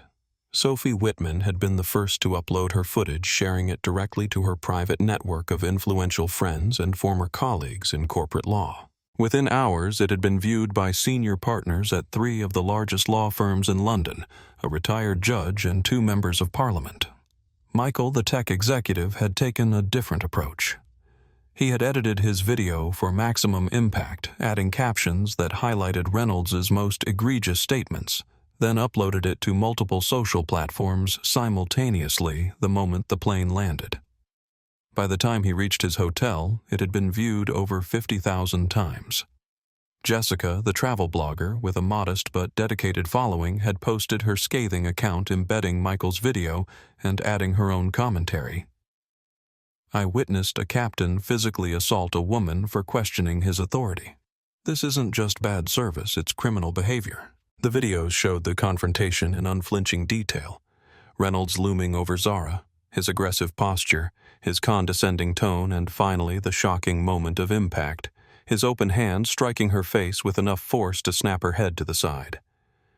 Equally damning was Zara's composed response, and her dignified exit contrasted with Reynolds' attempts to justify his actions. But perhaps the most powerful element was Zara's final words. "Today you command a plane. Tomorrow, I'll command your future." The phrase had already become a hashtag #CommandYourFuture, rallying victims of workplace abuse across industries. Major news outlets had picked up the story. Airline captain assaults. Female passenger in first class read the headline on CNN's website. The BBC was more measured, allegations of assault on Aura Airlines flight investigation underway. But the most damaging coverage came from aviation industry publications, which focused on the implications for safety and corporate culture. Pilot behavior raises questions about Aura. Airlines oversight protocols. In the Aura Airlines PR department, phones were ringing off the hook. Journalists were demanding statements. Social media was exploding with outrage, and customer service was fielding calls from concerned passengers asking if they should cancel their upcoming flights. Charlotte Wilson, the head of corporate communications, had already drafted 3 different apology statements, each more contrite than the last. But she couldn't release any of them without approval from legal and the CEO, both of whom seemed to have vanished into emergency meetings. She watched in horror as hashtags began trending #Aura assault, #boycott, Aura, #first-class violence. Celebrities were weighing in, calling for boycotts. Aviation unions were issuing statements condemning the use of physical force against passengers. Competitors were carefully distancing themselves, issuing their own statements reaffirming their commitment to passenger safety and respect. Amidst the chaos, Charlotte received a call from an unfamiliar number. She answered hesitantly. "Ms. Wilson, this is Raquel Martinez from Skyline International's public relations team." Charlotte's guard immediately went up. Skyline was their biggest competitor, and Martinez was known for her aggressive tactics. "I'm rather busy at the moment, Raquel," Charlotte replied coolly. "I'll bet you are," Martinez said, her tone dripping with false sympathy. "I just wanted to offer some professional courtesy. Our CEO, Harold Jenkins, has been in talks with representatives of Helios Ventures about a potential acquisition of Aura's assets once your stock bottoms out. We're preparing a statement about maintaining routes and honoring existing bookings during the transition." The blood drained from Charlotte's face. "That's ridiculous. Helios would never sell to Skyline. Under normal circumstances, perhaps. But these aren't normal circumstances, are they? Word is that Ms. Mitchell was personally involved in yesterday's incident." "Ms. Mitchell?" Charlotte echoed, confused. Martinez paused. You don't know, do you, Zara Mitchell, the owner of Helios Ventures, the woman your captain slapped?" Charlotte ended the call without another word, her mind reeling. If what Martinez had said was true, if the passenger Reynolds had assaulted was actually their majority owner, then this wasn't just a PR crisis. It was an extinction-level event. As she pondered whether to share this information with Blackwood immediately or investigate further, her assistant burst into her office. "Charlotte, you need to see this," he said, holding up his tablet. "Someone just leaked internal emails to Aviation Weekly." She grabbed the tablet and froze. On the screen was a series of emails between flight operations managers discussing previous complaints against Reynolds and other senior pilots. The most damning was from Blackwood himself, dated 6 months earlier, dismissing a formal complaint against Reynolds as crew drama and instructing HR to handle it quietly. "Who leaked this?" Charlotte demanded. Her assistant shrugged helplessly. "No one knows. But it gets worse. Skyline just announced a special recruitment program specifically targeting Aura pilots and flight attendants. They're offering signing bonuses and guaranteed higher salaries." Charlotte collapsed into her chair. This wasn't just a crisis. It was a coordinated attack. Skyline wasn't merely exploiting the situation. They were actively working to dismantle Aura from the inside. But how had they obtained internal emails? And how did they know so quickly about Reynolds' assault? She picked up her phone to call Blackwood, but stopped mid-dial. Something wasn't adding up. Martinez had mentioned Zara Mitchell, but Charlotte had never heard that name associated with Helios Ventures. Their dealings had always been through Thomas Rivera. Was it possible that Skyline was deliberately spreading misinformation to create panic? She put down the phone and instead opened her laptop, typing Zara Mitchell Helios into the search bar. The results were sparse, but revealing a few mentions in business journals, a brief profile in Forbes from 3 years earlier, and several photos of a young black woman receiving innovation awards. The same woman who, according to witnesses, had been slapped by Captain Reynolds. "Oh my God," Charlotte whispered. "It's true." At Heathrow Airport, a crowd of journalists had gathered outside the terminal where Victor Reynolds was being held. Airport security had been forced to create a perimeter to prevent them from approaching the Aura Airlines counters, where confused staff tried to continue normal operations amidst the chaos. Victor Reynolds sat in a small room flanked by 2 security officers and a union representative who had been hastily dispatched to the scene. His phone had been confiscated upon landing standard procedure for an FAA investigation, so he was unaware of the digital firestorm swirling around him. But he could sense from the grim faces of those around him that something had gone very wrong. "This is ridiculous," he muttered for the 10th time. "She was disrupting pre-flight procedures. She was questioning my authority to operate the aircraft. That constitutes a security concern." The union representative, a weary man named Frank, sighed heavily. "Victor, I've seen the videos. Multiple videos from multiple angles. You struck a passenger. That's not a security protocol. That's assault." "Videos," Reynolds paled. "What videos?" Frank pulled out his tablet and showed Reynolds the footage that was now circulating globally. Watching himself from this new perspective, seeing his rage, his intimidating posture, the shocking violence of the slap, Reynolds felt the first true wave of fear wash over him. It looked nothing like maintaining order or protecting the flight. It looked exactly like what it was, a man abusing his power because his ego had been bruised. "The airline will back me up," he said, but his voice lacked conviction. "She was disruptive. She knew things about me, personal things. She was threatening." Frank shook his head. "The airline is going to throw you under the bus, Victor. They have no choice. The only question is whether I can negotiate some kind of severance package for you or if you're going to face criminal charges." As the reality of his situation began to sink in, Reynolds slumped in his chair. His career, his identity, his future, all hanging by a thread because of 5 seconds of uncontrolled rage. What he still didn't realize was that the woman he had struck wasn't just any passenger. She was the one person in the world with both the motivation and the means to dismantle not just his career, but the entire corporate structure that had enabled his behavior for years. Back in his hotel room, James Sullivan watched the viral videos of the incident with a mixture of validation and regret. He had done the right thing by documenting what happened, but he couldn't help wondering if he could have done more to prevent it. As a first officer, he had been trained to defer to the captain in all matters. But at what point did professional respect become complicity in wrongdoing? His phone rang. It was an unmarked number. Mr. Sullivan. This is Thomas Rivera from Helios Ventures. We represent the majority shareholder of Aura Airlines.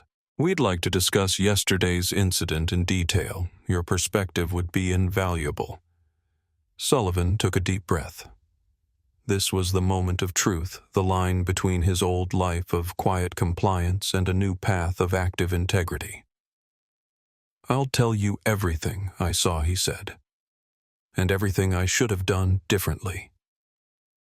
At 10:30 a.m., 30 minutes before the emergency board meeting, the Aura Airlines executive team was in disarray. They had assembled in a conference room adjacent to the boardroom, each attempting to prepare for what they now understood was an existential crisis. Daniel Blackwood paced the length of the room, his earlier confidence replaced by barely controlled panic. He had watched the videos. He had read the social media storm. He had seen the news coverage. The damage was catastrophic and expanding by the minute. How did this happen? He demanded, not for the first time. How does a senior captain with 30 years of experience physically assault a passenger and none of our protocols prevented it? George. The head legal counsel cleared his throat. We've been reviewing Reynolds's file. There were warning signs. What kind of warning signs? Blackwood stopped pacing. 3 formal complaints for aggressive behavior over the past 5 years, all resolved internally through the union's mediation process. None resulted in disciplinary action. Jesus Christ, Blackwood muttered. And we kept him flying. He's one of our most experienced captains, offered Harold Jenkins, the head of flight operations. His technical skills are impeccable. And frankly, the union protects these senior pilots. It's almost impossible to discipline them unless they fail a drug test or violate a clear safety protocol. Well, he violated a pretty clear protocol when he slapped a passenger across the face. Blackwood exploded. And now Helios Ventures has invoked Clause 17B, which means our majority owner is about to skin us alive in... He checked his watch, 25 minutes. Charlotte entered the room, her face ashen. Daniel, we need to talk. Privately. Blackwood followed her into a small adjoining office, closing the door behind them. What is it? Please tell me you have some good news. I've confirmed that the passenger Reynolds assaulted is Zara Mitchell, the owner of Helios Ventures, our majority shareholder. Blackwood staggered slightly, reaching for the edge of the desk to steady himself. You're certain? Absolutely. And there's more. I believe we have a mole, someone feeding information to Skyline. They knew about the incident almost immediately, and they've obtained internal emails discussing previous complaints against Reynolds. They're using this to poach our staff and customers. Blackwood's mind raced. Who has access to both the complaint files and contact with Skyline? Charlotte hesitated. Several people, but my money's on Robert Nash. Nash, the VP of Operations. He's been with us for 15 years, and Skyline just announced a new VP position with a compensation package that would be very attractive to someone looking to jump ship before it sinks. Blackwood ran a hand through his hair. This just keeps getting worse. Let's get back to the team. We need to present a united front in this meeting. As they rejoined the group, the mood was grim. The room fell silent as the executives turned expectantly to their CEO. We need to go into this meeting with complete transparency, Blackwood said, his voice steadier than he felt. No excuses, no spin. We acknowledge the failure, accept responsibility, and present a comprehensive plan for reform. George looked skeptical. Daniel, with all due respect, That's not how these things usually work. The standard playbook is to isolate the incident, contain the damage, and move on. This isn't a standard situation, Blackwood retorted. The passenger Reynolds assaulted is Zara Mitchell herself, the owner of Helios Ventures, our majority shareholder. The room erupted in shocked exclamations. For some executives, this was the first confirmation of what they had feared. For others, it was an entirely new and terrifying revelation. There's more.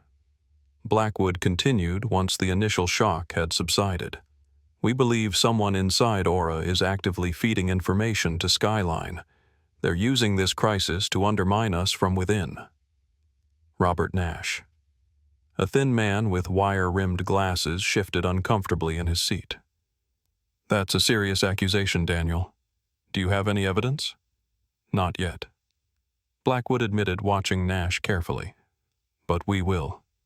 In the meantime, I want everyone to understand the gravity of what we're facing. This isn't just about saving our jobs. It's about whether Aura Airlines will continue to exist at all. He turned to face each executive in turn. If you have any information that could be relevant, anything that might help us understand how we got here, or how we can move forward now, is the time to share it. We cannot go into this meeting with hidden agendas or secrets. The room fell into an uncomfortable silence, broken only by the soft ping of an incoming email on George's tablet. He glanced at it, then looked up, his expression grim. The virtual board meeting link is live. Mr. Rivera is waiting. And there's another participant listed. Zara Mitchell. Daniel Blackwood felt as if the floor had dropped out from under him. His worst fears were confirmed. He straightened his tie, took a deep breath, and prepared to face the music.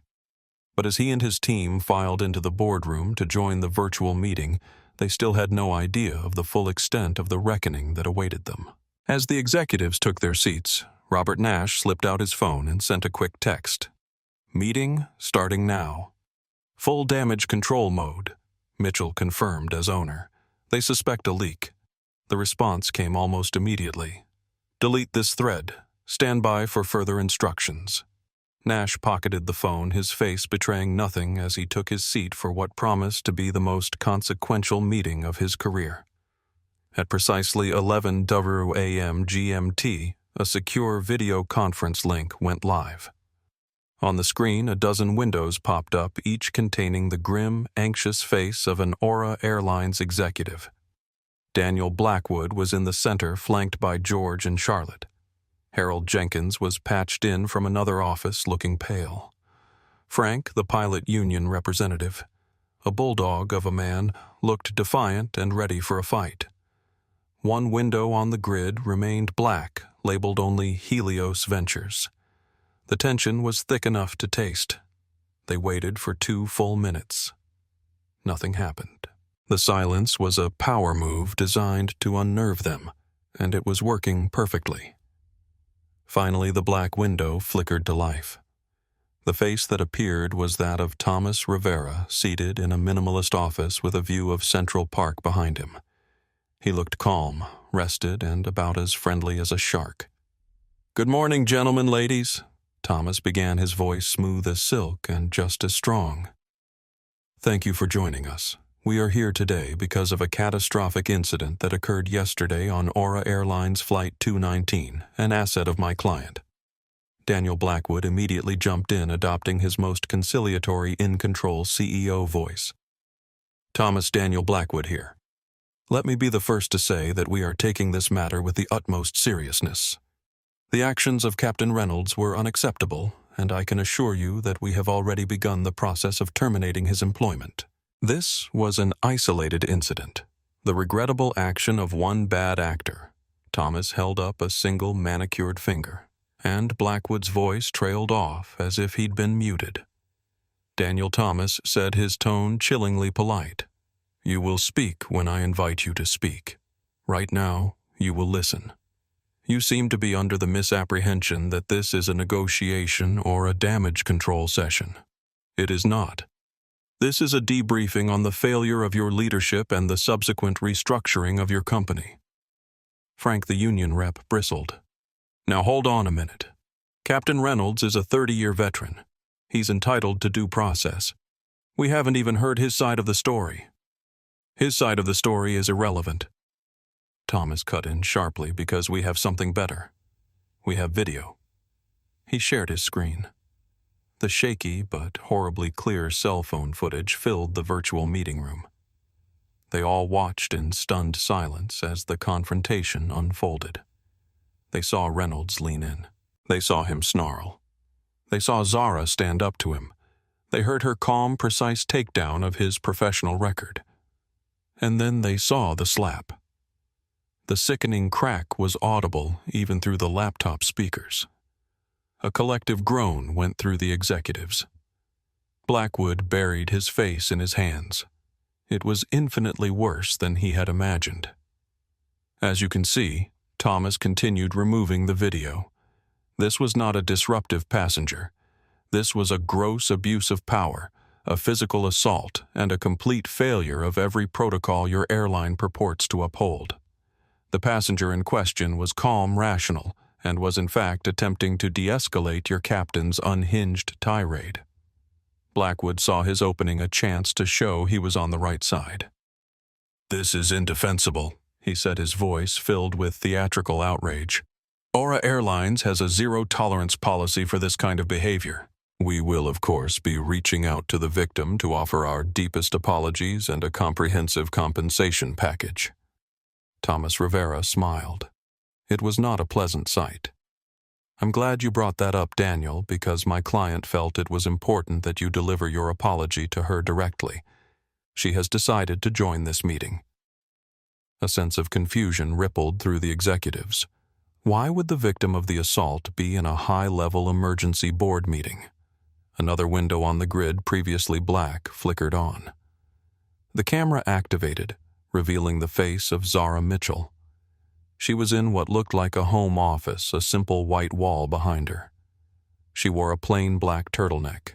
The lighting was perfect, and it did nothing to hide the faint yellowish-purple bruise that was now visible on her left cheek. Daniel Blackwood stared at the screen. His brain stuttered. He recognized her instantly from the video, the woman in the hoodie, the victim. He opened his mouth to offer his carefully rehearsed, heartfelt apology. But before he could utter a word, Thomas Rivera spoke again, his voice ringing with grim finality. "Gentlemen, ladies, allow me to formally introduce you to the principal owner of Helios Ventures, the silent backer of this airline, and the woman your pilot assaulted yesterday. This is Ms. Zara Mitchell. She owns 58% of your company, Daniel. You work for her." The world tilted on its axis. Every jaw in the virtual room dropped. Frank looked like he'd been tasered. George, the head of legal, went completely white. Daniel Blackwood felt the floor drop out from beneath him. His mind frantically tried to connect the dots, the girl in the hoodie, the calm defiance, the encyclopedic knowledge of Reynolds' record, the "this will be handled," the invocation of Clause 17B. It all slammed into him with the force of a physical blow. The disruptive passenger he had been planning to buy off with a few first-class tickets was the invisible billionaire who held his entire career in the palm of her hand. He looked from Thomas Rivera's smug face to Zara's bruised, impassive one. The polished, charismatic CEO persona dissolved, replaced by the raw, primal fear of a man staring into the face of his own professional ruin. He had not just failed his company. He had allowed his company to physically assault its own queen. For a full 30 seconds, the only sound in the virtual meeting was the frantic, panicked breathing of a dozen executives.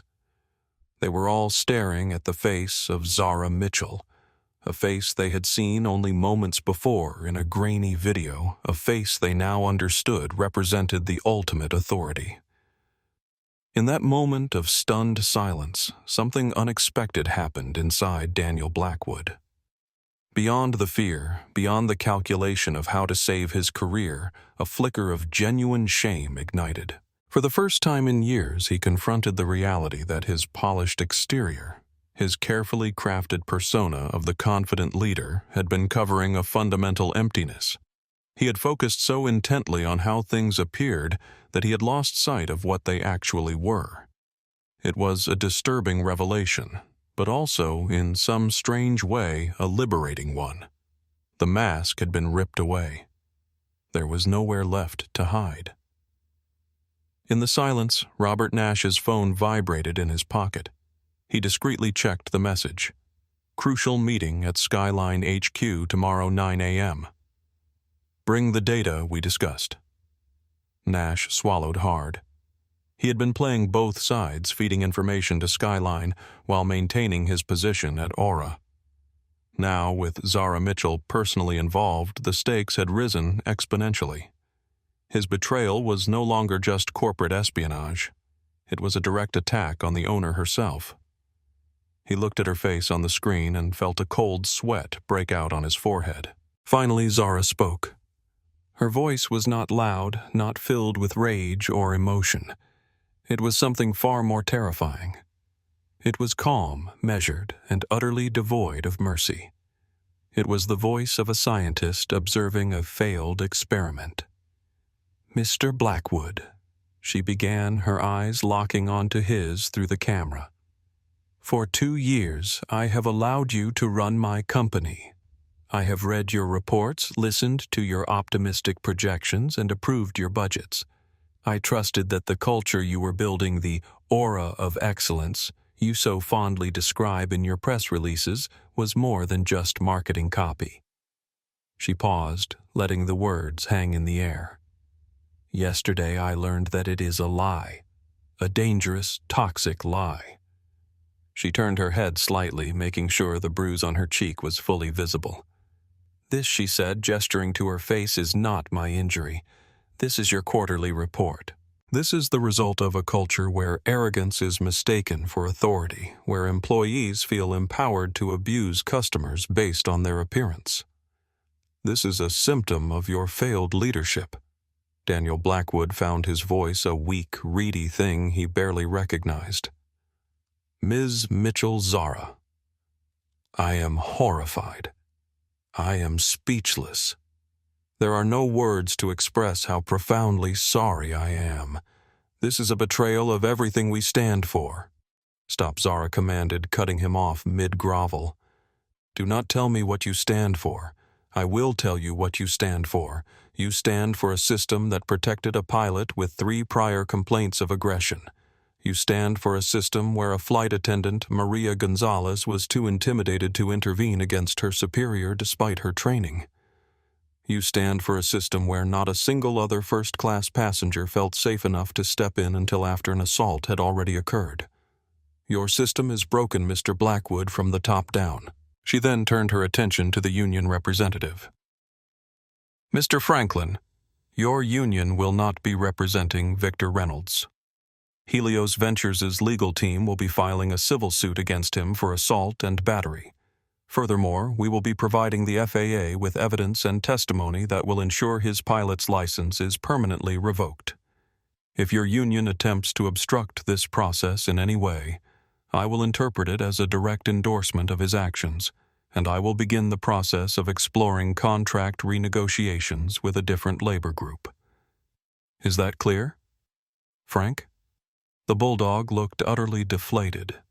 He had come prepared to fight for his pilot. He now understood he was fighting a tidal wave. He simply nodded mute. Zara's gaze swept across the screen, pausing briefly on Robert Nash. There's another matter that requires immediate attention.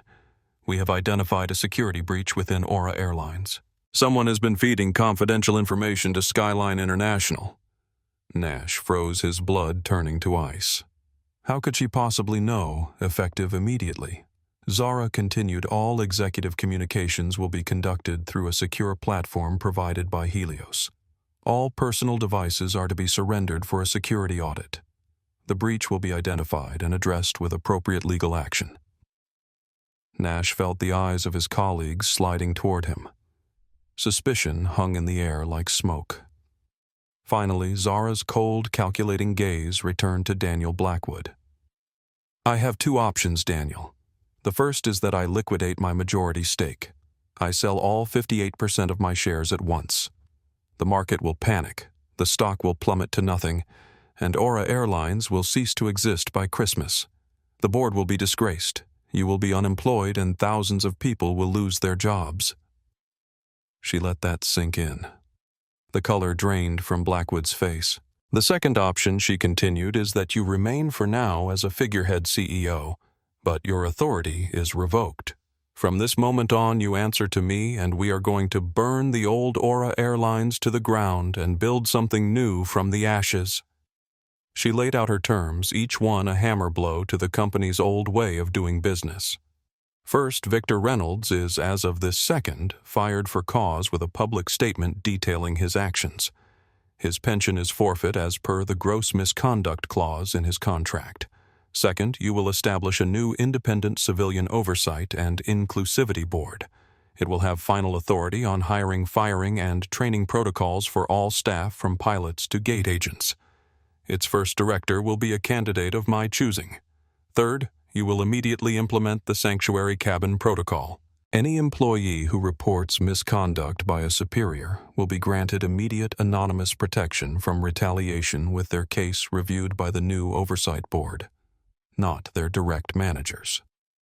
Fourth, Maria Gonzalez. The flight attendant from Flight 219 is to be given a promotion and a substantial bonus. She will also be offered a lead role in developing the new cabin crew de-escalation training program. We reward competence and courage. Finally, she said, leaning slightly closer to her camera, you will issue a public company-wide apology. In it, you will not mention a disruptive passenger. You will state clearly that a pilot assaulted a black woman in first class and that the company failed her and its own standards completely. We will not hide behind vague language. We will own our failure. As Zara listed her demands, something unexpected happened to Daniel Blackwood. Instead of the familiar panic of a man trying to save his career, he felt a strange sense of relief. For years, he had been playing a role maintaining the illusion of the confident, in-control CEO, while knowing deep down that he was often making decisions based on appearance rather than substance. Now faced with Zara's clear-eyed assessment of his failures, he felt the burden of pretense lifting. She leaned back. You have 60 seconds to accept these terms, Daniel. If you do not, my broker has a standing order to begin the sell-off at 11:15 a.m. It wasn't a choice. It was a surrender. Daniel Blackwood, the smooth, confident CEO, was broken.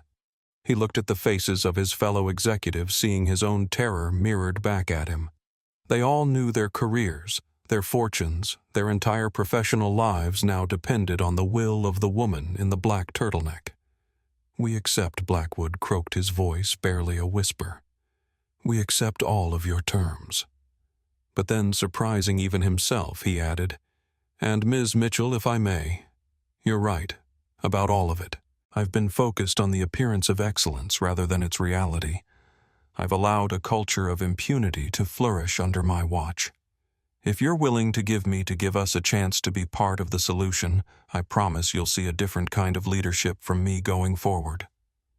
Zara Mitchell gave a single sharp nod, her expression unchanged. Was there a flicker of something surprise, perhaps, in her eyes? It was impossible to tell. One more thing, she said. I am aware that Skyline International is actively attempting to poach Aura employees and customers. They have been fed information from within this organization. I want the person responsible identified and removed by the end of the day. All eyes turned to Robert Nash, who had gone deathly pale.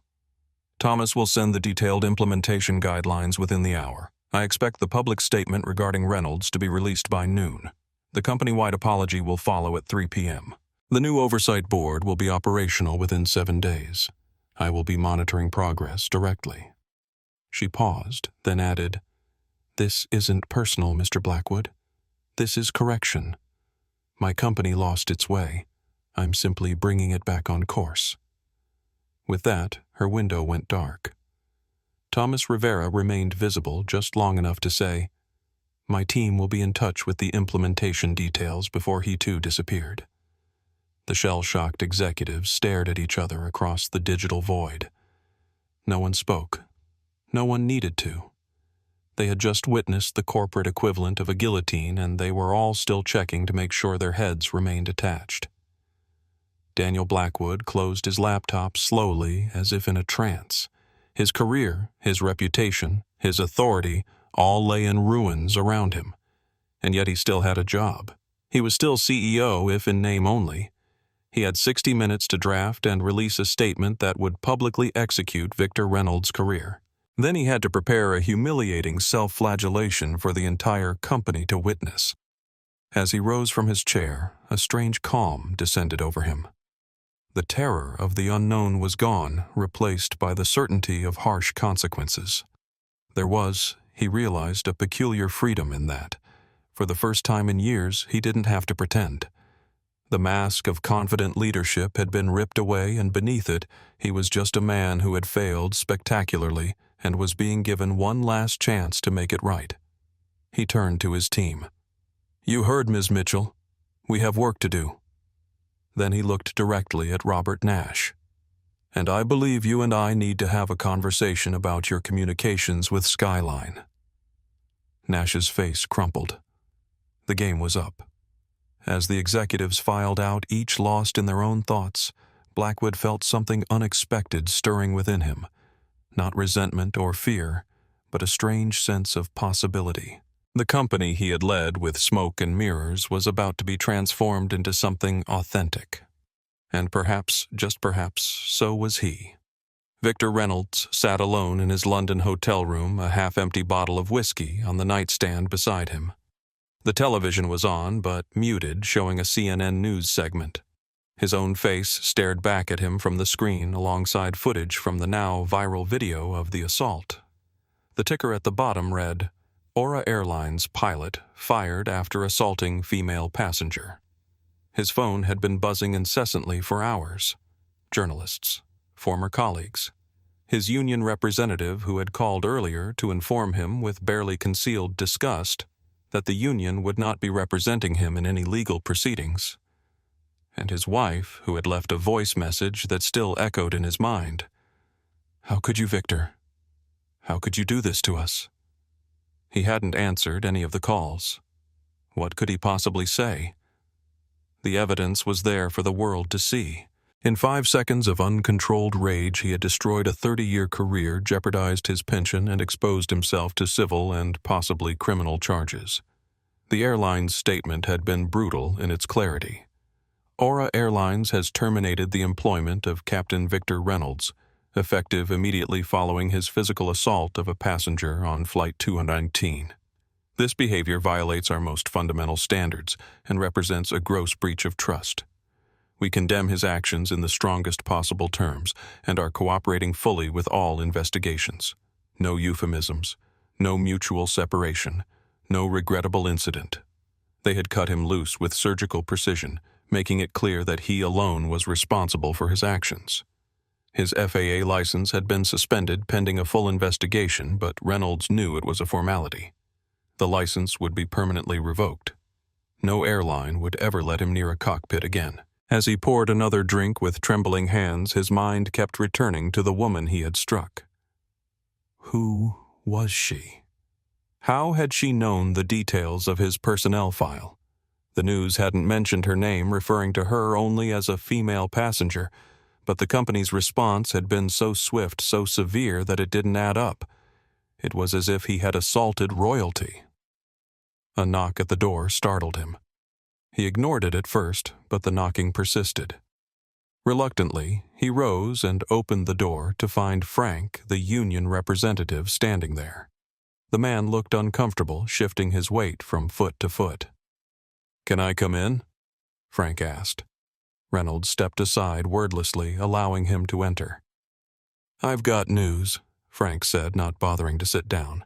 "And you're not going to like it." "What could possibly be worse than what's already happened?" Reynolds asked bitterly. "The passenger you assaulted. She owns the airline, Zara Mitchell. billionaire tech entrepreneur, majority shareholder of Aura Airlines through her investment firm Helios Ventures. Reynolds felt the room spin around him. That's not possible," he stammered. "It's not just possible, it's fact." She was flying anonymously to assess the airline's service. "And you slapped her across the face because she put a water glass on an armrest instead of a coaster." Reynolds collapsed into a chair, the full weight of his situation finally crashing down on him. "Oh my God," he whispered. "It gets worse." Frank continued, his voice flat. "She's filing a civil suit against you personally, not just the airline. And her legal team, which is formidable, is providing evidence to the FAA to ensure your license is permanently revoked." The union Reynolds began. "The union can't help you." Frank cut him off. "Won't help you. This isn't a gray area, Victor. This isn't a dispute over working conditions or a technical violation. You physically assaulted a passenger. It's on video.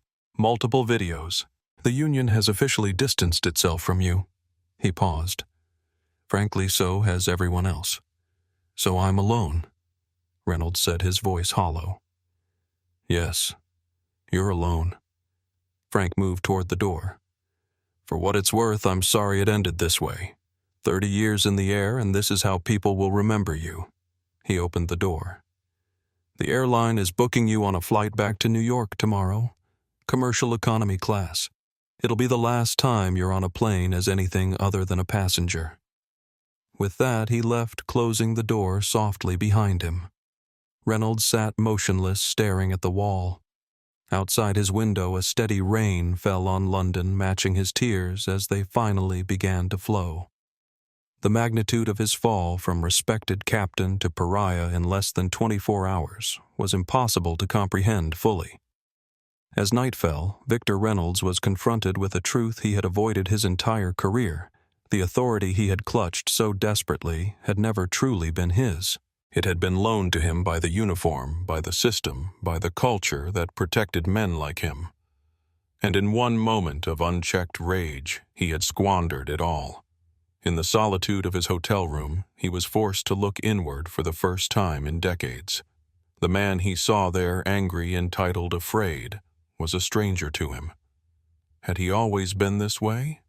Had the power gone to his head so gradually that he hadn't noticed his own transformation, or had the uniform simply allowed him to express what had always been there beneath the surface?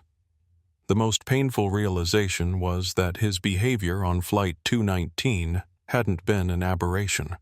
It had been the culmination of years of smaller abuses, of moments when he had chosen power over empathy, authority over respect. The slap wasn't the disease. It was merely the most visible symptom. As midnight approached, Reynolds picked up his phone and for the first time listened to the voice messages that had accumulated. Colleagues expressing shock, friends distancing themselves. His son, voice breaking, asking simply, "Dad, what did you do?" The last message was from his wife. "Victor." She began, her voice steady but cold. "I've been watching the news. I've seen the video. I don't recognize the man in that footage. I'm staying with my sister for now. Don't try to contact me until you've figured out who you really are and how you're going to make this right." Reynolds set down the phone, a strange calm settling over him. Everything was gone. His career, his reputation, possibly his marriage. There was nothing left to lose, nothing left to protect. And in that stripping away, he found a kind of clarity. He couldn't undo what he had done. He couldn't erase the harm he had caused. But perhaps he could finally confront the truth about himself, the insecurity behind the bluster, the fear behind the rage.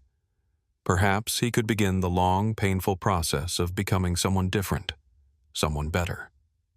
It wasn't redemption. It was too late for that. But it might be the beginning of understanding. He picked up a pen and began to write not an apology or a justification, but an honest accounting. "My name is Victor Reynolds, and yesterday I assaulted a woman because she challenged my authority. The words flowed painful but necessary, a first step on a journey he had never intended to take, but now had no choice but to follow. 2 days later, he received an unexpected call from a woman named Dr. Lucia Ramirez. She introduced herself as the new head of Aura's oversight board and made a surprising request: would he be willing to participate in the development of new training materials, sharing his perspective on how authority could be misused. "Why would you want my input?"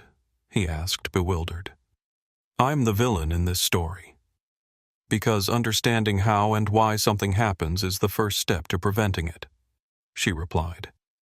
"Your experience, painful as it is, could help ensure this never happens again." Reynolds was silent for a long moment. "I'd have to be completely honest," he finally said. "About everything. My behavior, my justifications, my failures. That's precisely what we need," Dr. Ramirez assured him. It wasn't forgiveness. It wasn't redemption. But it was a chance to transform his disgrace into something constructive. A chance to ensure that his legacy wasn't just the man who slapped a passenger, but also the man who helped change a toxic culture. "I'll do it," he said quietly. The announcement came at precisely 3 p.m. London time, simultaneously broadcast to all Aura Airlines employees worldwide via email internal communication channels and an emergency all-hands video conference.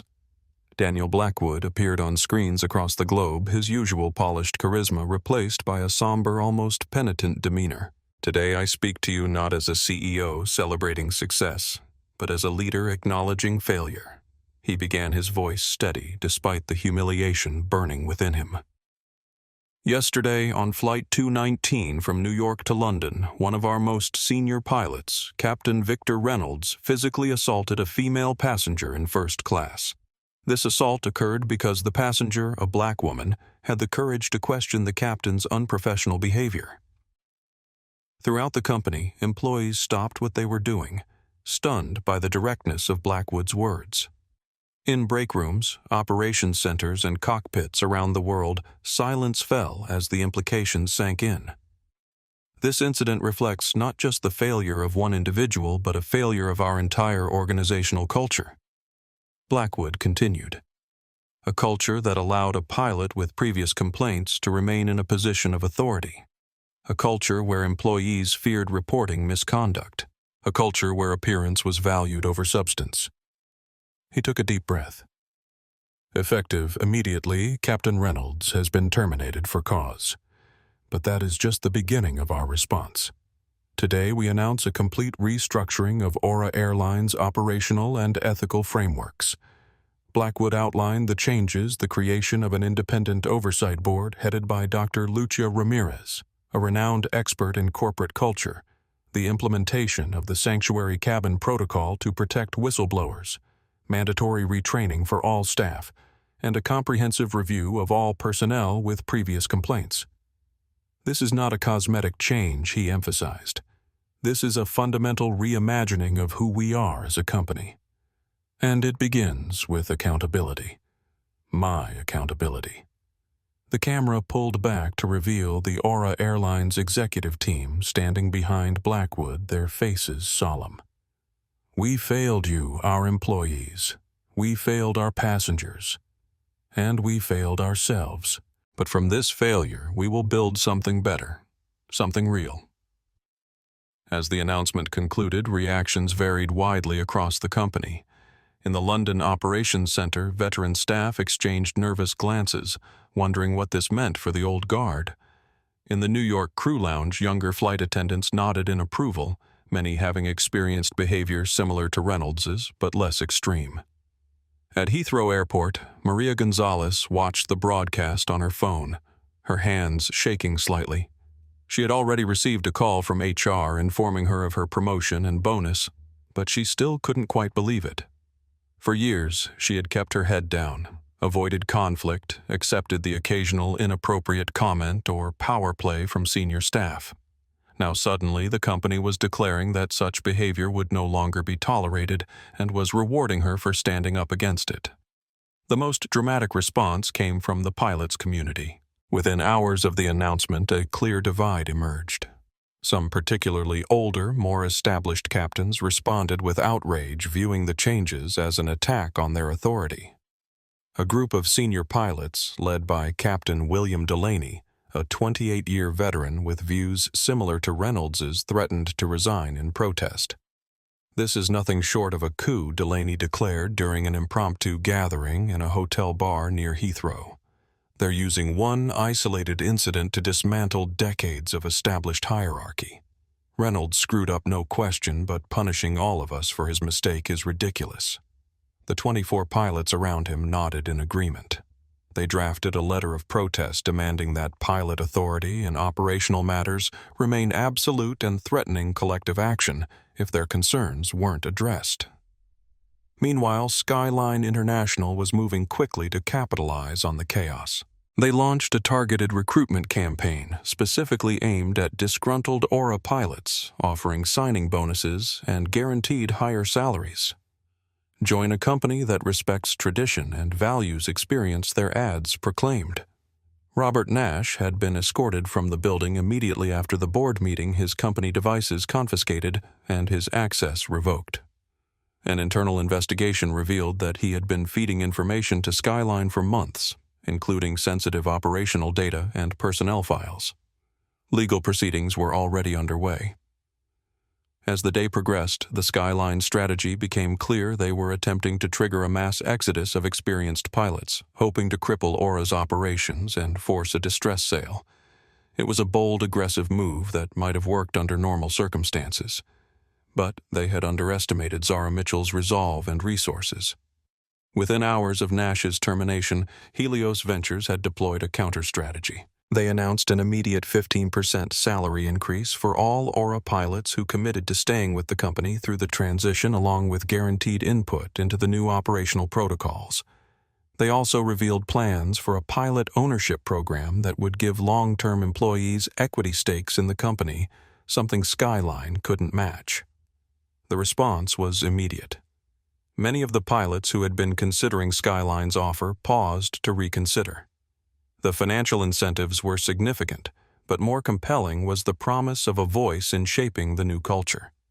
For the first time, they were being offered not just jobs, but partnerships. Captain William Delaney, the most vocal critic of the reforms, found himself at a crossroads. His influence among the pilot corps was substantial. Whichever way he leaned, many would follow. As he weighed his options, he received an unexpected invitation. Dr. Ramirez wanted to meet with him personally to discuss his concerns about the new protocols. The meeting took place in a private conference room at Heathrow. Delaney arrived ready for battle, armed with regulations and precedents. What he found instead was something unexpected: respect. Dr. Ramirez didn't dismiss his concerns or lecture him about outdated attitudes. She listened, asked questions, and took notes. "Captain Delaney," she said after he had laid out his arguments, "I understand your concerns about maintaining clear authority in the cockpit. Nothing in our reforms is intended to undermine the command structure necessary for safe operations. What we're addressing is something different, the extension of that authority beyond its proper domain." She showed him the draft protocols, pointing out specific language that preserved the pilot in command's final authority in operational matters, while establishing boundaries around interpersonal behavior. She invited his input, asking for suggestions to improve the language and implementation. "We need your expertise," she told him frankly. "Your experience is invaluable, but we also need your leadership. The younger pilots look up to you. You can help them understand that these changes aren't about diminishing authority, they're about refining it." For Delaney, this approach was revelatory. After years of feeling that management viewed pilots as interchangeable parts rather than professionals with unique skills and insights, he was being treated as a partner in the process. His objections weren't dismissed. They were incorporated into the evolving protocols. As the meeting concluded, Dr. Ramirez made an unexpected offer. Would Delaney consider serving on the pilot advisory committee that would work with the oversight board? His perspective would be crucial in ensuring that the new protocols enhanced rather than hindered flight safety. Delaney hesitated, torn between his loyalty to the old ways and the opportunity to shape what was clearly an inevitable change. "I'll need to think about it," he said finally. "Take your time," Dr. Ramirez replied. "But not too much. We're moving quickly, and your colleagues need leadership now more than ever." When Delaney left the meeting, he found a group of younger pilots waiting for him, looking for guidance. What should they do? Stay with Aura or jump to Skyline? In that moment, Delaney made his decision.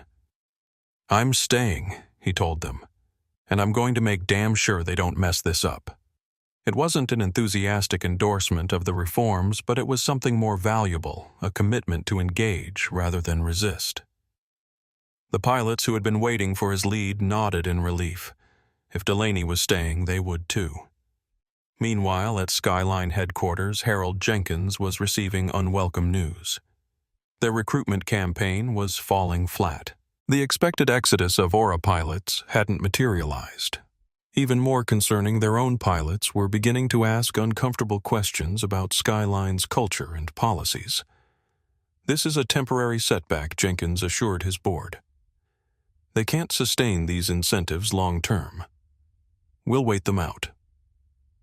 But privately, he was worried. The landscape was shifting beneath his feet.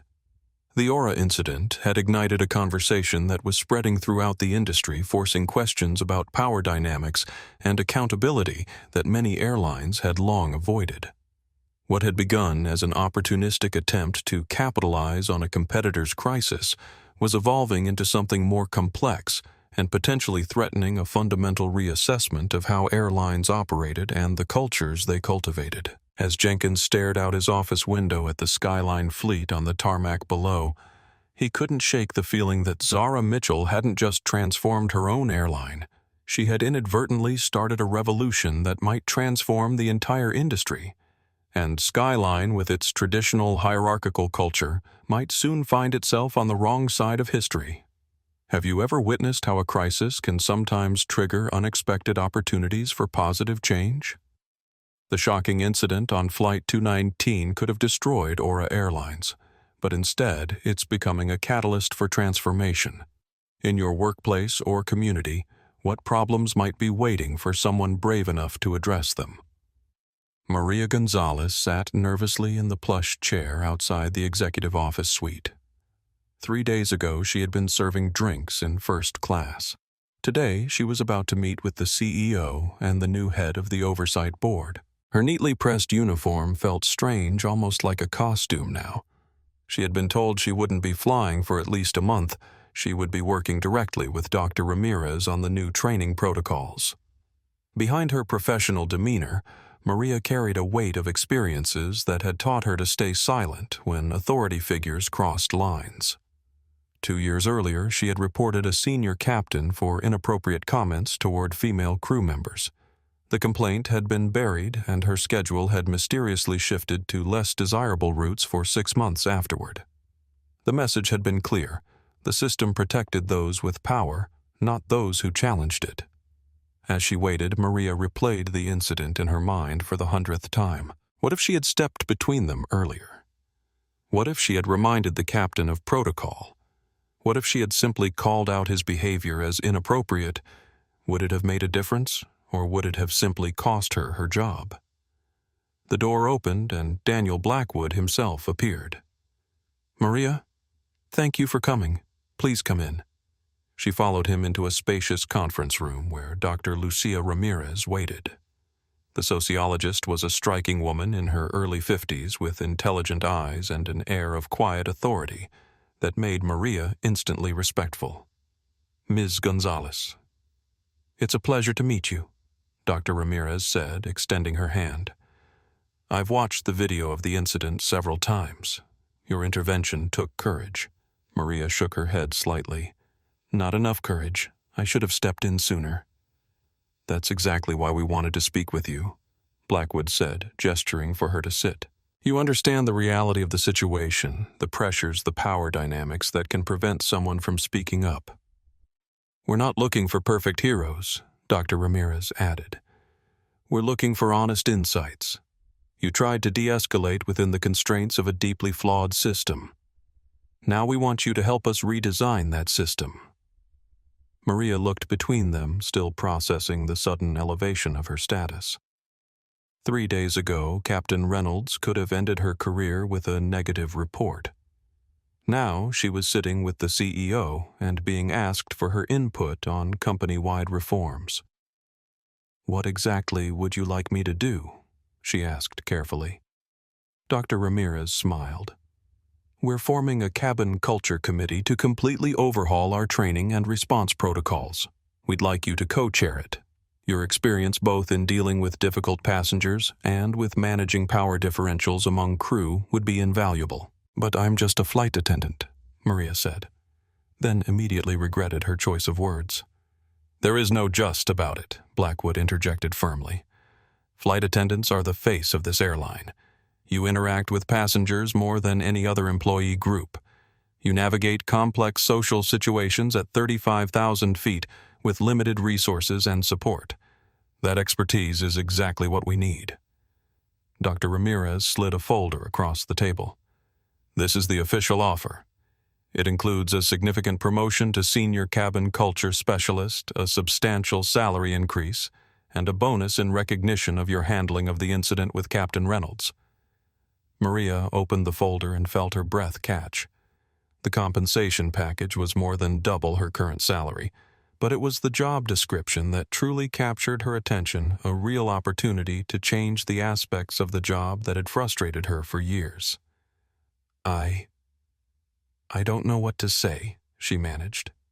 "Say, yes, doctor," Ramirez suggested with a warm smile.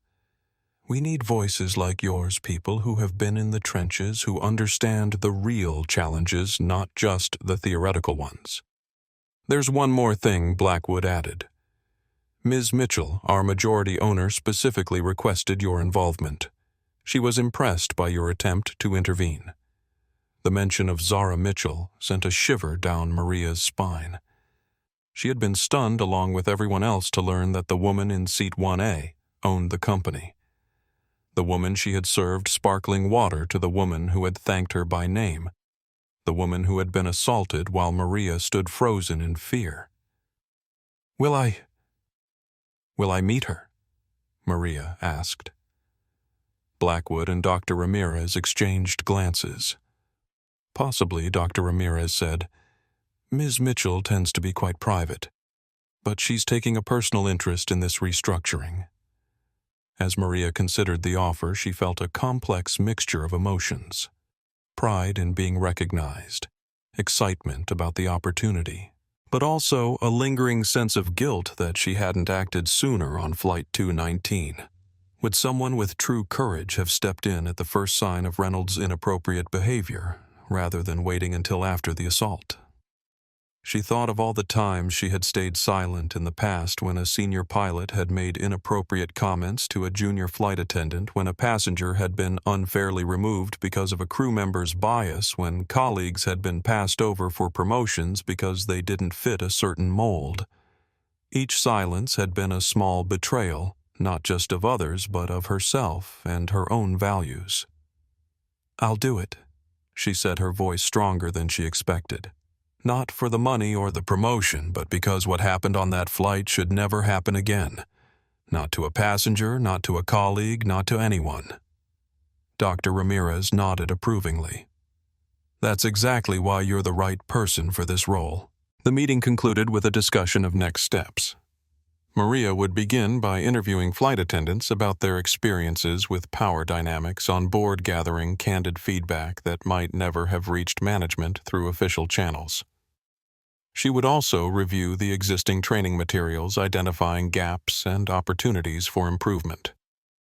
As Maria left the office, clutching the folder with her new job description, her mind was already racing with ideas.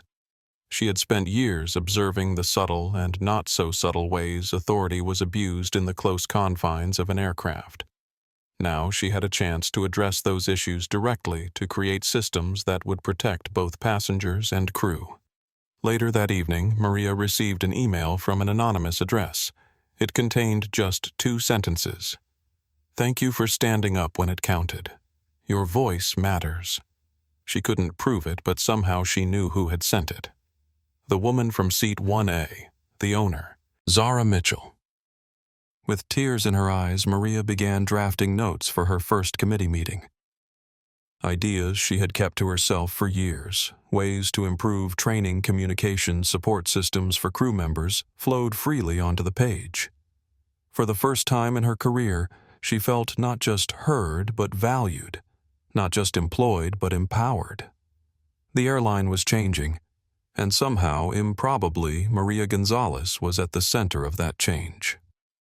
That night, alone in her hotel room, Maria allowed herself to feel the full weight of what had happened and what was still to come. The promotion was thrilling, but also terrifying. What if she failed? What if the changes didn't stick? What if the old guard found ways to undermine the reforms once the spotlight moved on? More painful was the recurring image of Zara's face after the slap, the dignity, the control, the silent promise of consequences. Maria had seen that expression before on her own mother's face when confronted with discrimination at the hospital where she worked as a nurse. It was the face of someone who had learned to navigate a world not designed for them, someone who had built armor against the small and large injustices that came with being visibly other in spaces of power. Maria had grown up watching her mother fight those battles alone. Now, in her own professional life, she had finally found her voice too late to prevent harm, but perhaps in time to prevent the next incident. The thought brought both comfort and determination. This wasn't just about one flight or one incident. It was about changing the culture that had made such incidents possible. Tomorrow she would begin that work in earnest. Tonight she allowed herself to feel both the pain of past silence and the hope of future change. 1 week after the announcement of the restructuring, the fault lines within Aura Airlines had become starkly visible.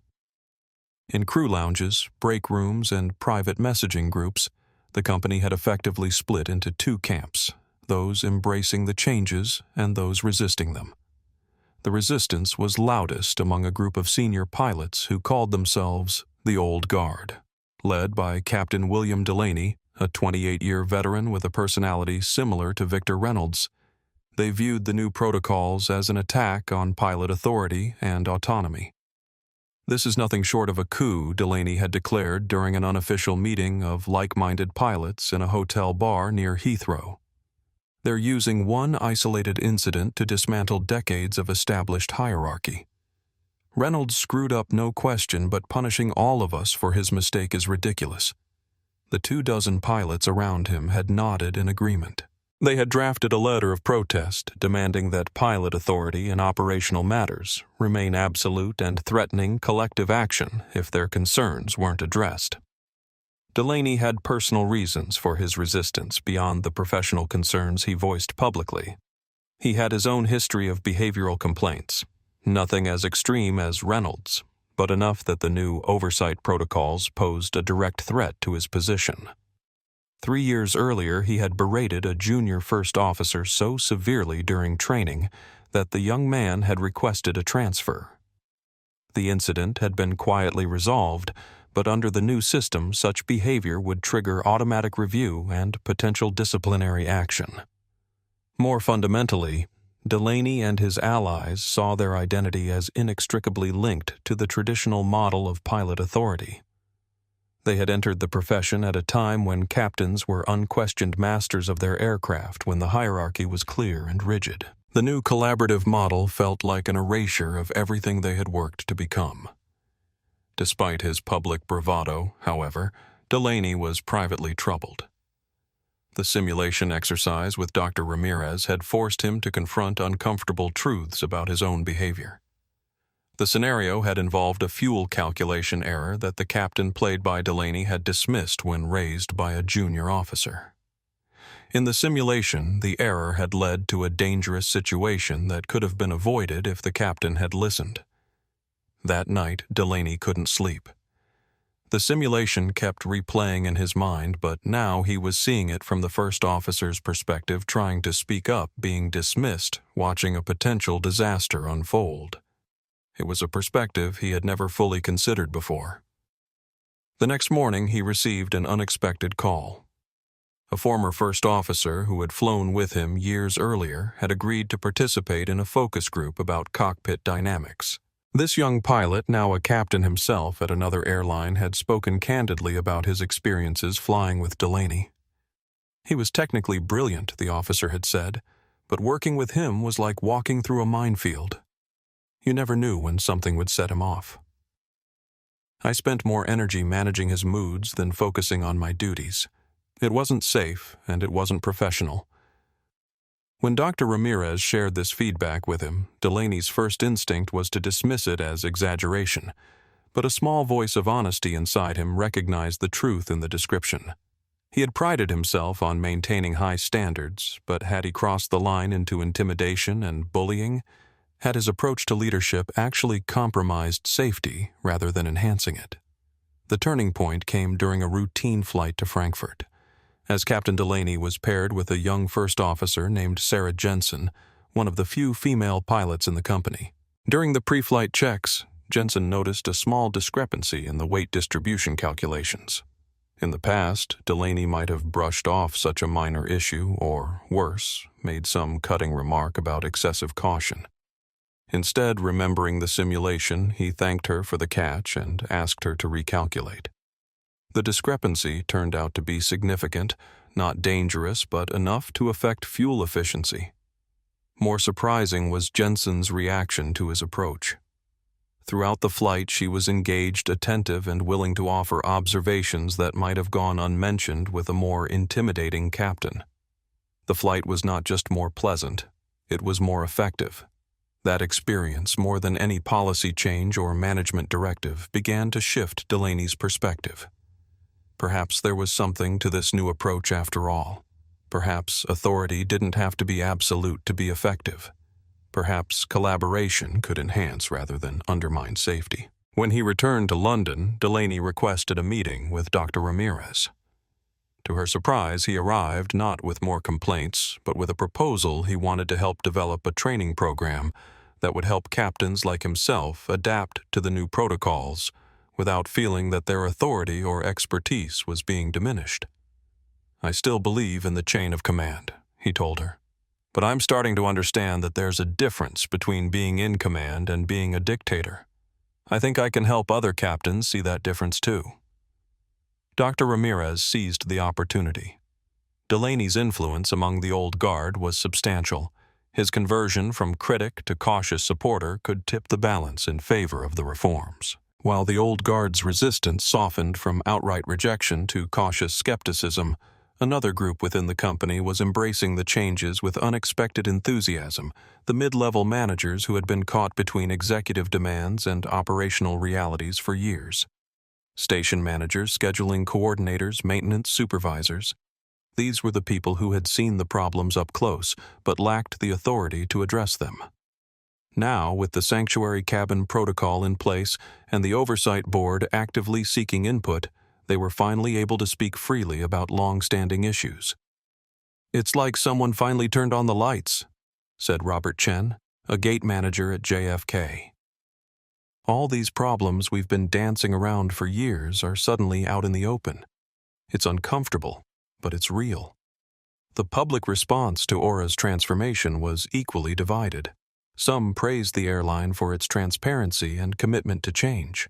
Others criticized it for throwing Reynolds under the bus or viewed the whole effort as a PR stunt. Industry analysts debated the long-term implications, with some predicting financial doom and others seeing a potential new model for corporate accountability. Social media remained ablaze with opinions, the hashtag Aura Transformation, trending alongside both support and skepticism. Competitors watched closely, some already quietly reviewing their own protocols and wondering if they might be vulnerable to similar incidents. At Skyline International, the mood had shifted from opportunistic aggression to nervous vigilance. Their attempt to poach Aura employees had largely failed, and now they faced an unexpected problem. Their own employees were asking uncomfortable questions about power dynamics and accountability within Skyline. Harold Jenkins, the CEO who had tried to capitalize on Aura's crisis, found himself on the defensive. "Our culture is different," he insisted during a tense meeting with his executive team. "We don't have these problems. Are you sure about that?" asked his head of HR, a woman who had spent years quietly managing complaints about senior staff behavior. "Or do we just handle them differently?" The question hung in the air, unanswered but unsettling. Through it all, Daniel Blackwood found himself in an unexpected position. Stripped of his unilateral authority, but still serving as the public face of the company, he was learning to lead in a new way through collaboration, rather than diktat, through listening rather than pronouncing. To his surprise, he found this approach not only effective, but personally rewarding. 1 month into the restructuring, the resistance hadn't disappeared, but it had evolved. The old guard pilots had split, with some maintaining their opposition, while others had begun to cautiously engage with the new processes. The letter of protest had been withdrawn, replaced by a request for ongoing dialogue. The threatened mass resignation had never materialized. In its place, a new culture was slowly taking root, one where authority was earned rather than assumed, where feedback flowed in all directions, and where the measure of success wasn't just financial performance, but the quality of the workplace itself. It wasn't perfect. Change never is. But it was progress, real measurable progress, that would ultimately transform not just Aura Airlines, but potentially the entire industry. And it had all started with a slap in first class, a moment of violence that had exposed not just one man's failings, but the flaws in an entire corporate ecosystem. Think about the organizations you're part of: workplaces, schools, communities. How do they handle power dynamics? Are there voices that go unheard because of hierarchical structures? What might be possible if those structures were reimagined to value contribution over position? Daniel Blackwood stood at the window of his London office, watching as a fleet of Aura Airlines aircraft moved across the tarmac at Heathrow. 6 weeks had passed since the emergency board meeting that had changed everything. 6 weeks of the most intense, challenging work of his career. 6 weeks of dismantling and rebuilding, of confronting hard truths and harder choices. He was not the same man who had stood before the executive board that morning confidently presenting upward trending charts. That man, the polished, charming CEO who valued appearance over substance, was gone, replaced by someone more humble, more authentic, and paradoxically more effective. The transformation hadn't been easy. At first he had approached the reforms as he had approached everything in his career, as an exercise in perception management. He had gone through the motions, said the right things, signed the right documents, all while inwardly resenting the humiliation of having his authority curtailed. But something unexpected had happened as the weeks passed. As he engaged with the actual substance of the reforms, reading the employee testimonials, sitting in on training sessions, participating in the oversight board meetings, he had begun to see the company in a new light. Behind the metrics and KPIs, he had always focused on there were people, complex, messy human people, whose experiences shaped the reality of the organization in ways his spreadsheets had never captured. A knock at the door interrupted his thoughts. "Come in," he called. Dr. Lucia Ramirez entered, carrying a tablet and wearing a thoughtful expression. "I have the latest survey results," she said without preamble. "Doctor." Ramirez didn't believe in small talk when there was work to be done. "Let's hear it," Daniel replied, gesturing to the chairs by the window. "It's a mixed picture." As we expected, she began pulling up the data. Employee trust in leadership is up 23% from our baseline, which is significant progress. Reports of inappropriate behavior or power imbalances are also up, which is actually positive. It means people feel safer reporting issues. "And the resistance?" Daniel asked. "Still there, but evolving.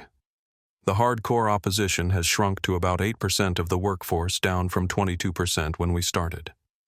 Another 30% remain skeptical but are actively engaging with the changes." Daniel nodded, absorbing the information.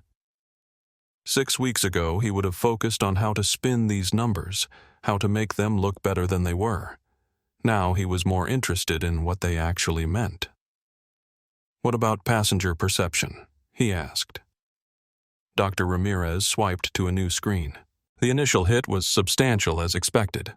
Bookings dropped 17% in the first 2 weeks after the incident. But they've stabilized now, and first-class bookings are actually starting to trend upward again. The transparency seems to be working in our favor. Passengers appreciate that we acknowledge the problem and are taking visible steps to address it. And the Maria Gonzalez effect, Dr. Ramirez smiled slightly. That's been one of our biggest wins. Her cabin culture training program has received extraordinarily positive feedback. Flight attendants report feeling more empowered, and the new de-escalation protocols have already prevented several potential incidents. Daniel leaned back in his chair, considering. "And what about me? How am I doing?" It was a question he never would have asked 6 weeks ago. A genuine request for feedback with no expectation of flattery or reassurance. Dr. Ramirez regarded him thoughtfully. "You've surprised me, Daniel. When we started this process, I thought you were part of the problem, a CEO more concerned with image than substance. But you've shown remarkable adaptability and genuine commitment to the changes." "I had no choice," Daniel pointed out. "There's always a choice. You could have resigned. You could have gone through the motions while secretly undermining the efforts. You could have become bitter and resentful. Instead, you've embraced the transformation not just of the company, but of yourself." Daniel smiled ruefully. "I've discovered something interesting about myself. I actually enjoy doing real work more than I enjoyed pretending to do it." The admission surprised him as much as it did Dr. Ramirez. It was true. The endless cycle of impression management, the practiced smiles, the careful phrasings, the strategic omissions had been exhausting in ways he hadn't fully recognized until he was forced to stop. There was a strange freedom in simply being honest and facing problems directly, rather than trying to spin them into something more palatable. Before Dr. Ramirez could respond, Daniel's assistant appeared at the door. "Mr. Blackwood, Ms. Mitchell is on the line. She'd like to speak with both of you." Daniel and Dr. Ramirez exchanged glances. Direct communication from Zara was rare. Since the emergency board meeting, she had operated primarily through Thomas Rivera, reviewing reports and issuing occasional directives, but never engaging directly with the leadership team. Daniel picked up the phone and put it on speaker. "Ms. Mitchell, Dr. Ramirez, and I are both here." "Good afternoon." Zara's voice came through clear and precise, as always. "I've been reviewing the 6-week progress reports. The results are encouraging." "Thank you," Daniel replied. "We've been working hard to implement the changes as directed." "Yes, I can see that. What's particularly interesting is that you've gone beyond the directives in several areas. The peer mentoring program for junior pilots, for instance, and the customer feedback integration system. Those weren't in my original requirements." Daniel hesitated. "We saw opportunities for improvement and took the initiative. I hope that wasn't overstepping." "On the contrary," Zara replied. "It suggests you're internalizing the principles behind the changes, not just following orders. That's exactly what I was hoping to see." There was a brief pause. Then Zara continued. "I'll be visiting London next week. I'd like to meet with both of you as well as with Maria Gonzalez and her committee." Daniel felt a jolt of surprise. Zara Mitchell rarely made public appearances, and she had never visited the Aura offices in person. Of course he managed. "We'll make all the necessary arrangements." "Good. One more thing, Mr. Blackwood. When we first met under rather unfortunate circumstances, I made a judgment about you that you were all style and no substance. I'm pleased to discover that judgment may have been premature. You've shown capacity for growth that I didn't anticipate." Before Daniel could respond, the line went dead. Zara Mitchell was not one for prolonged conversations or emotional exchanges. Dr. Ramirez raised an eyebrow. High praise coming from her. Daniel sat back, a complex mix of emotions washing over him. Pride, certainly. Relief. But also a strange sense of gratitude. The crisis that had nearly destroyed his career had ultimately saved him from himself, from the hollow, image-obsessed executive he had become. You know, he said quietly, when all this started, I thought it was the worst thing that could happen to me. Now I'm not so sure. Dr. Ramirez nodded. The best transformations often begin with the most painful catalysts. That evening, Daniel faced another challenge, a televised debate with Harold Jenkins, the CEO of Skyline International. The industry panel discussion, hosted by Aviation Weekly, was focused on power dynamics in modern aviation. What had been planned as a routine industry forum had transformed in the wake of the Reynolds incident into a high-stakes public referendum on competing corporate cultures. Jenkins arrived with his usual swagger, dressed in an immaculate suit, his silver hair perfectly coiffed. Daniel, by contrast, had chosen a more subdued appearance, still professional, but lacking the polished artifice that had once been his trademark. Daniel Jenkins greeted him backstage with false warmth, holding up under the pressure. Must be tough having your dirty laundry aired so publicly. In the past, Daniel would have responded with equally superficial charm, hiding his irritation behind a practiced smile. Today he simply said, "Actually, Harold, it's been quite clarifying. Sometimes you need to see the dirt before you can clean it up." The debate began with a discussion of the Reynolds incident, which Daniel addressed directly. What happened on Flight 219 was inexcusable, he said. A senior captain physically assaulted a passenger for questioning his authority. But the more important point is that this wasn't just one man's failure. It was a systemic failure. We had created a culture where such behavior, while extreme, wasn't entirely out of place. That's what we're working to change. Jenkins countered with what had become Skyline's standard position. At Skyline, we value traditional authority structures that have kept aviation safe for decades. One regrettable incident shouldn't lead us to dismantle systems that work. Do they work, though? Daniel asked. The hierarchical model was designed for military operations, not commercial service. Is a system that silences voices and protects abusive behavior really the safest option? Our data suggests otherwise. He outlined the preliminary findings from Aura's internal review incidents, where safety concerns had gone unreported because junior crew members feared reprisal near misses that could have been prevented if communication had flowed more freely. Jenkins dismissed these as anecdotes and emotions, insisting that clear chain of command was essential for safety. Chain of command is essential. Daniel agreed. Surprising Jenkins. Chain of command is essential. Daniel agreed, surprising Jenkins. But there's a crucial difference between command and control. True leadership isn't about silencing dissent. It's about creating an environment where every voice is heard, especially when it comes to safety concerns. As the debate continued, a clear contrast emerged between the two approaches, Jenkins defending the status quo with increasingly defensive rhetoric, and Daniel acknowledging flaws and outlining specific reforms. The former spoke of tradition and authority, the latter of accountability and evolution. The turning point came when a flight attendant in the audience asked about reporting protocols for inappropriate behavior by senior staff. At Skyline, Jenkins explained, we have established procedures that balance the need for discipline with appropriate protections for accused employees. All complaints are handled through proper channels. Daniel, remembering Maria's experience and countless others like it, couldn't let this stand.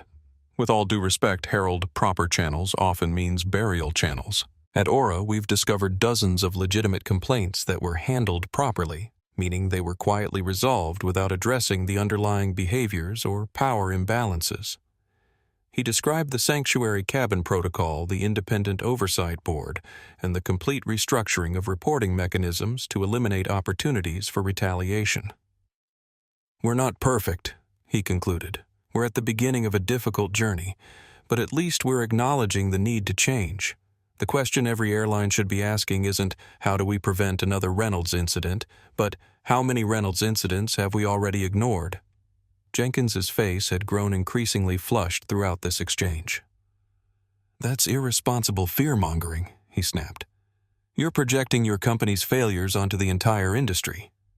"Am I?" Daniel replied calmly. "Because since we began speaking publicly about our cultural issues, we've received over 300 messages from crew members at other airlines, including Skyline, describing similar experiences. This isn't an Aura problem, Harold.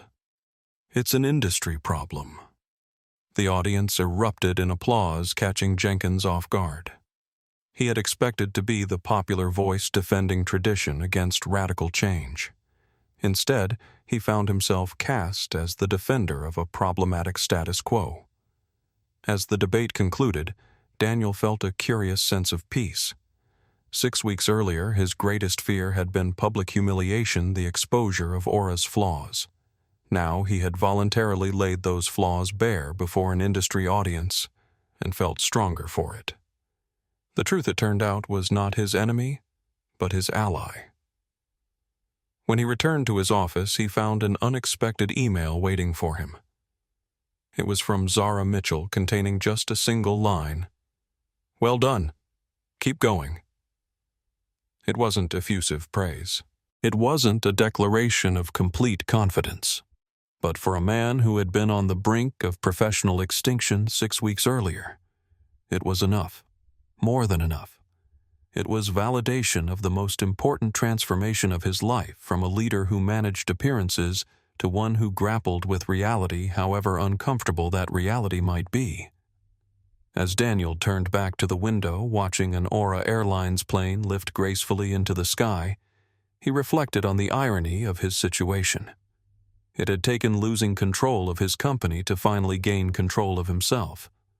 It had taken a public humiliation to find authentic purpose. And it had taken a slap, not to his own face, but to the face of a woman he had never met, to wake him up to the reality of the organization he thought he led. The plane disappeared into the clouds, and Daniel Blackwood, the new Daniel Blackwood, turned back to his desk. There was real work to be done. 2 months after the emergency board meeting that had upended Aura Airlines, Robert Nash sat in a sterile conference room at Skyline International headquarters. His expression was drawn, his normally immaculate appearance showing signs of strain. Across from him, Harold Jenkins paced like a caged animal. "They found the leak," Nash said flatly. "All my devices were confiscated. They have everything, our communications, the data transfers, everything." Jenkins stopped pacing. "What exactly do they have?" "Emails, texts, file, transfers. 2 years' worth of internal documents I sent you. Personnel files, route profitability analyses, customer data, complaint, records, especially Reynolds' file." Jenkins sank into a chair.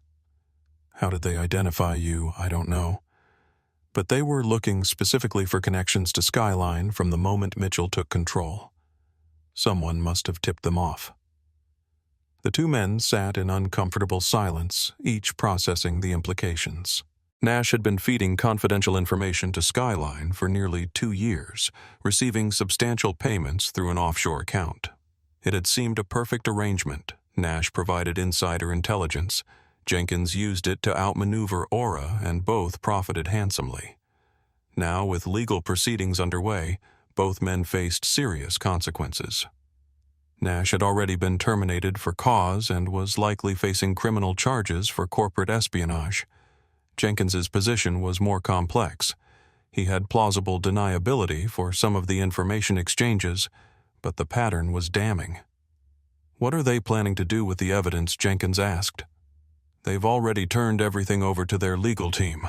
I've been informed that both civil and criminal charges are being prepared." Nash hesitated. "They're not just coming after me, Harold. They're coming after Skyline, too." Jenkins slammed his fist on the table. Damn it. This was supposed to be the perfect opportunity. Aura in crisis, their reputation in tatters, their staff demoralized. We should have been able to pick up the pieces for pennies on the dollar. We underestimated Mitchell, Nash said quietly. Everyone did. I've spent my entire career outmaneuvering competitors. Jenkins fumed. I've survived 3 merger attempts, 2 market crashes, and a pilot strike. I'm not about to be taken down by some tech billionaire playing Airline CEO. Nash studied Jenkins with new eyes. The confident, calculating executive he had admired was unraveling before him. The swagger had given way to desperation, the strategic brilliance to angry denial. Harold Nash said carefully, I think we need to consider the possibility that we've lost this one. Lost Jenkins spat the word like poison. We haven't even begun to fight. Mitchell may have money, but I have 30 years of industry connections. I've got dirt on every major player in this business. If she wants a war, I'll give her a war. And what about me? Nash asked. What happens to me while you're fighting your war?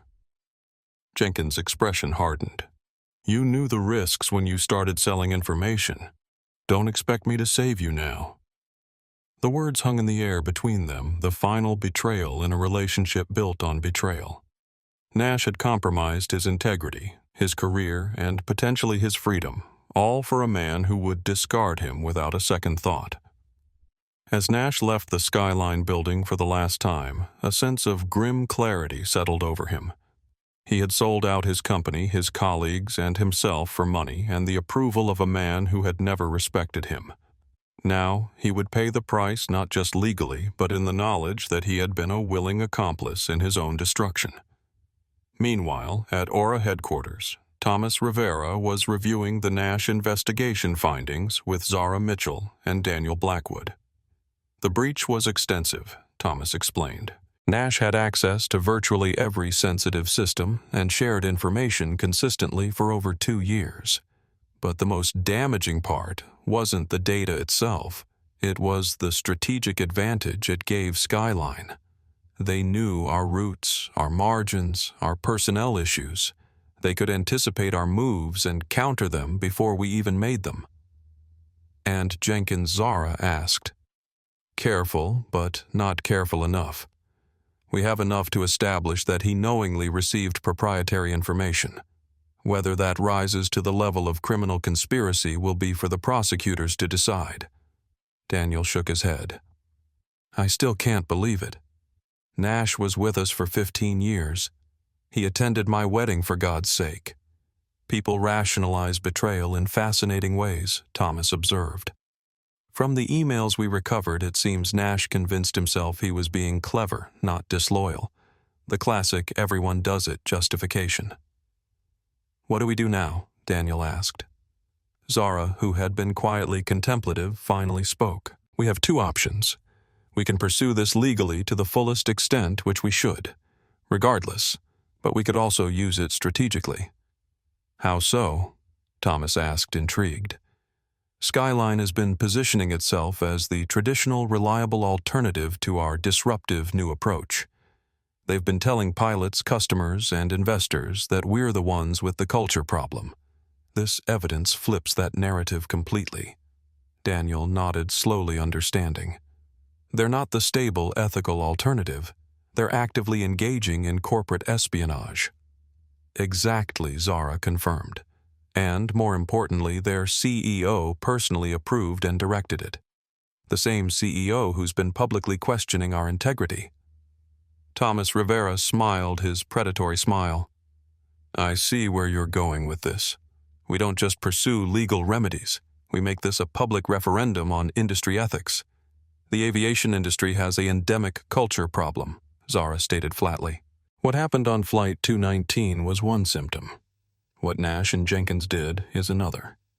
Different manifestations of the same disease, a belief that power confers immunity, that rules are for others. So we're not just reforming Aura, Daniel realized. We're challenging the entire industry to reform. We're creating a new standard, Zara corrected. One that others will eventually have to meet if they want to compete. The revelation of Skyline's corporate espionage sent shockwaves through the aviation world. Jenkins initially denied everything, claiming the information had come from public sources or willing whistleblowers. But as evidence mounted, including emails in which he explicitly directed Nash to obtain specific confidential documents, his position became untenable. 2 weeks after Nash's termination, the Skyline board called an emergency meeting. By morning, Harold Jenkins had been placed on administrative leave pending investigation. By evening, he had resigned to pursue other opportunities. The contrast could not have been more stark. Aura, which had initially appeared fatally wounded by the Reynolds incident, had transformed its public crisis into an opportunity for renewal. Skyline, which had attempted to capitalize on that crisis, now faced its own reckoning. Industry analysts who had predicted Aura's demise were forced to reassess. Aviation Weekly published a cover story titled "The Mitchell Method Crisis" as catalyst examining how Aura's response to both the Reynolds assault and the corporate espionage had positioned it as an industry leader in accountability and transparency. For Zara Mitchell, the Nash revelation was confirmation of her approach. When confronted with corruption or abuse, whether from a pilot or an executive, the solution wasn't containment but transformation. Not damage control, but fundamental change. As news of Jenkins's resignation broke, she sent a brief message to Daniel Blackwood, 2 down. The industry to go. 3 months after the incident that had rocked Aura Airlines to its core, the company that emerged bore little resemblance to its former self. The changes were evident from the moment passengers entered the terminal, where new signage proclaimed Aura's commitment to respect safety and accountability at every altitude. The physical changes were merely the visible manifestation of a much deeper transformation that had reshaped every aspect of the organization, from hiring practices to training protocols, from reporting structures to performance metrics. The oversight board under Dr. Lucia Ramirez's leadership had become a powerful entity within the company, with authority to review and override decisions at all levels if they violated the new ethical frameworks. What had initially been viewed with suspicion by many employees was now increasingly seen as a valuable resource, a place where real problems could be addressed without fear of retaliation. The Sanctuary Cabin Protocol, which protected employees who reported misconduct, had revealed a startling number of previously hidden issues. In the first month alone, over 400 reports had been filed, ranging from minor concerns to serious allegations of bullying, harassment, and discrimination. Each report was thoroughly investigated with consequences for those found to have violated the new standards.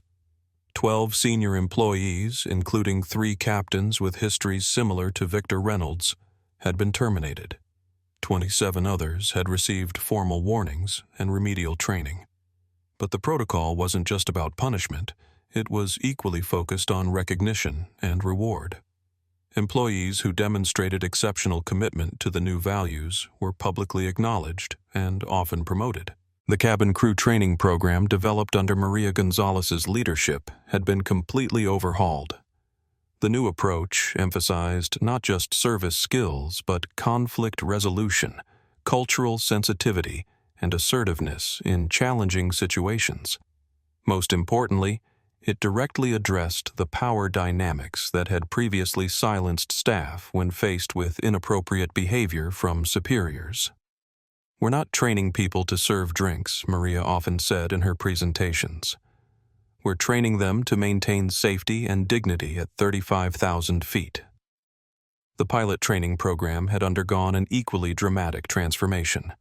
Technical skills remained paramount, but they were now complemented by intensive training in communication collaboration and conscious leadership. The old model of the captain as unquestioned authority had been replaced by a more nuanced approach that balanced necessary hierarchy in emergency situations with collaborative decision-making during normal operations. Initially met with resistance, these changes had gradually won acceptance as their benefits became apparent. Incidents of air rage had decreased by 42%. Reports of crew conflict had dropped by 37%. And perhaps most tellingly, employee retention rates had improved significantly, particularly among groups that had previously experienced high turnover. Captain William Delaney, once the most vocal opponent of the reforms, had undergone a personal transformation that mirrored the company's evolution. After his pivotal simulation experience with Dr. Ramirez, he had begun to reconsider his understanding of authority and leadership. The more he engaged with the reform process, the more he recognized that collaborative leadership didn't diminish his authority, it enhanced it. The turning point had come during a turbulent flight to Barcelona. As the aircraft bucked and shuddered through rough air, Delaney had noticed his first officer, Sarah Jensen, studying the weather radar with concern. "Something on your mind, Sarah?" he had asked deliberately, using the open-ended question format recommended in the new training. "I'm not comfortable with our current route," she replied. "These cells are developing faster than forecast. I'd recommend a 20-degree deviation to the north." In the past, Delaney might have dismissed the suggestion, or worse, made some cutting remark about excessive caution. Instead, he considered her assessment on its merits. "Explain your thinking," he said. Jensen outlined her concerns clearly and professionally. Delaney listened, asked clarifying questions, and then made his decision. "I agree. Request the deviation from ATC." The revised route took them around the worst of the turbulence. Later, during their post-flight debrief, Delaney thanked Jensen for speaking up. Her response had surprised him. "I wouldn't have said anything 6 months ago," she admitted. "Not because I wasn't seeing the same issues, but because challenging a senior captain just wasn't done. Especially not for someone like me." "Someone like you?" Delaney asked. "A woman. One of only 12 female pilots at Aura. We learn early to keep our heads down to avoid being labeled as difficult or emotional or not team players." The conversation had continued for over an hour, with Jensen sharing experiences that had shocked and disturbed Delaney. Incidents of dismissal condescension or outright hostility that female pilots routinely endured. Subtle forms of exclusion from the camaraderie of the cockpit. The constant pressure to be twice as good to be considered half as competent. That conversation had changed something fundamental in Delaney's perspective. He had prided himself on being fair and professional on judging performance rather than gender or background, but he had been blind to the systemic barriers that made true fairness impossible. The playing field had never been level. He had simply never noticed the tilt because it had always been in his favor. Now, 3 months into the reforms, Delaney had become one of their most effective advocates, particularly among the older pilots who respected his experience and technical expertise. His message was simple. The new approach didn't diminish pilot authority. It legitimized it by grounding it in competence and character rather than rank alone. "We're still captains," he told his colleagues. "We still have final authority over the aircraft.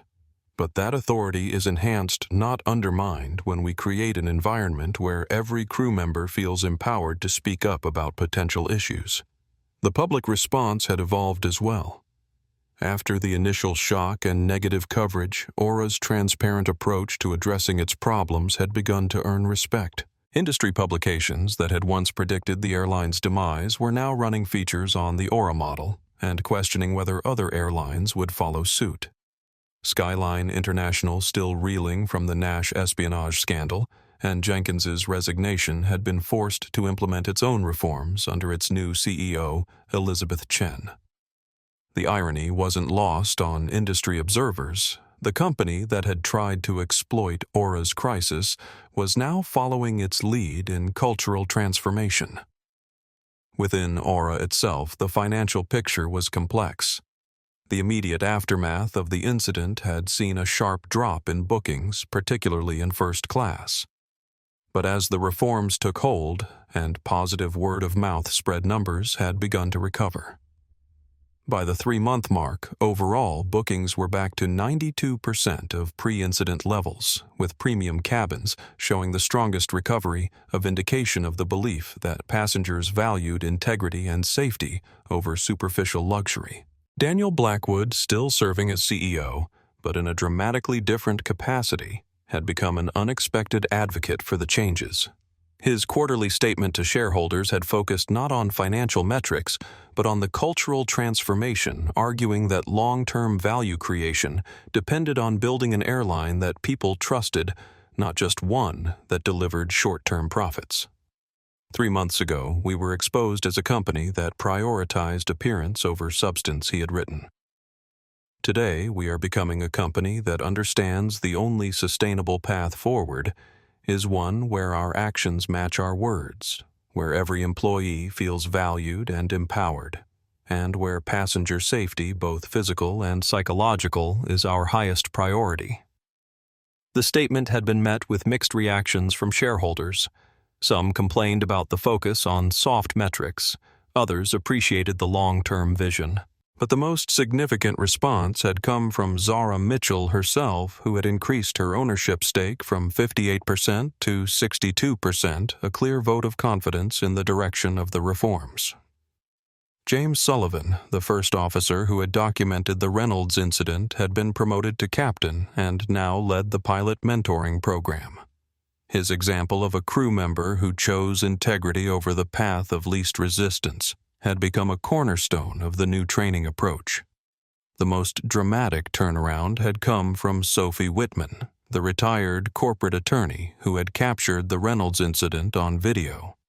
Initially planning to use her footage only as evidence, she had been so impressed by Aura's response that she had agreed to serve on the oversight board, bringing her decades of experience in corporate governance to bear on the transformation process. As the company approached the 100-day mark since the incident, preparations were underway for a symbolic moment. Zara Mitchell would be flying Aura Airlines again, this time, not anonymously, but as the publicly acknowledged owner, making her first official visit to company headquarters in London. For the employees who had lived through the transformation from Maria Gonzalez to Daniel Blackwood to the newest hire in customer service, the visit represented not just a milestone, but a test. How far had they really come? And what would the woman who had set this entire process in motion think of what they had built from the ashes of that fateful day? Do you see how one person's courage can transform an entire organization? Zara Mitchell used her power and position to demand change, but it was individuals at every level, from James Sullivan to Maria Gonzalez to William Delaney, who brought that change to life through their daily choices. What might change in your organization if people felt truly empowered to speak up? The small conference room at Aura headquarters was filled beyond capacity with people standing along the walls and crowding the doorway. They had come to hear from an unlikely speaker, Sarah Jenkins, a former flight attendant who had left the airline 3 years earlier after filing multiple complaints about a senior pilot's behavior complaints that had been systematically buried by the previous management. "I never thought I'd set foot in this building again." Sarah began, her voice steady, but emotion evident in her eyes. "After my third report was lost, after being told that it was my word against a decorated captain's, after watching my shifts get cut when I refused to drop the issue, I believed Aura Airlines was beyond saving." The room was silent, many employees uncomfortable with the direct acknowledgement of the company's past failures. But when I saw the video of that slap and then watched what happened afterward, the transparency, the accountability, the real structural changes, I realized that maybe, just maybe, this company could become what it always claimed to be. Sarah had been one of the first to respond when Dr. Ramirez established a channel for former employees to share their experiences. Her detailed testimony about the previous culture of silence and retaliation had provided crucial insights for the oversight board. Now she had accepted an invitation to return, not just to tell her story, but to help ensure that history didn't repeat itself. "I'm not here to dwell on past wrongs," she continued. "I'm here because what you're building matters. It matters to every employee who deserves to be treated with dignity. It matters to every passenger who places their trust in you. And it matters to an industry that has normalized behaviors that should never have been acceptable." As Sarah finished her presentation and opened the floor for questions, Maria Gonzalez watched from the back of the room, deeply moved. Sarah's story could have been her own if circumstances had been slightly different.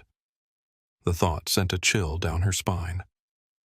After the session, Maria approached Sarah. "Thank you for coming back," she said simply. "It takes real courage." Sarah smiled. "Not as much courage as staying and fighting to change things from the inside, which is what you've done." She hesitated, then added, "I've applied for the new cabin safety coordinator position. If I get it, we'll be working together." Maria's face lit up. "I hope you do.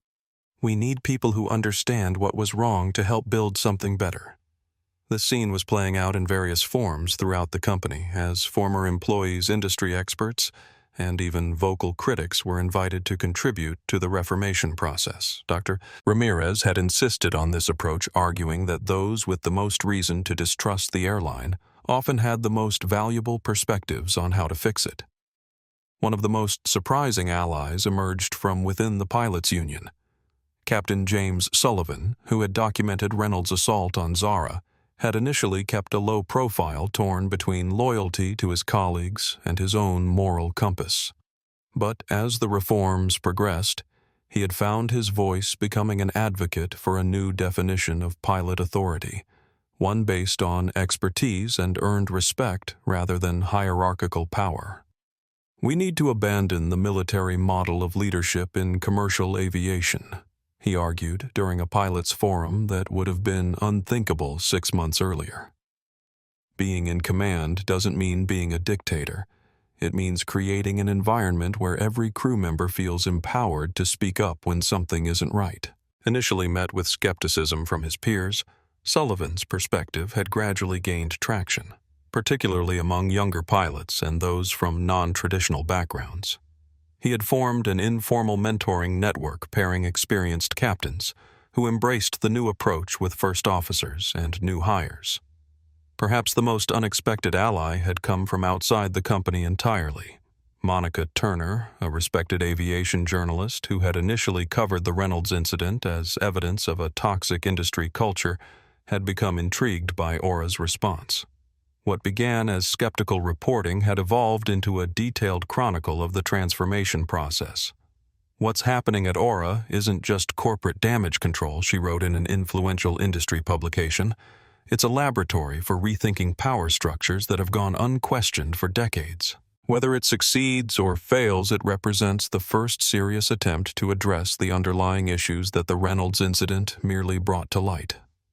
Turner's ongoing coverage had brought attention from competitors, regulators, and industry groups, many of whom had begun to quietly examine their own practices in light of Aura's very public reckoning. Even Victor Reynolds, the man whose actions had catalyzed the entire transformation, had become in a strange way an ally in the reform process. After months of silence, he had reached out to Thomas Rivera with an unexpected proposal. He wanted to speak publicly about what had happened and why. "I'm not looking for redemption or forgiveness," he wrote.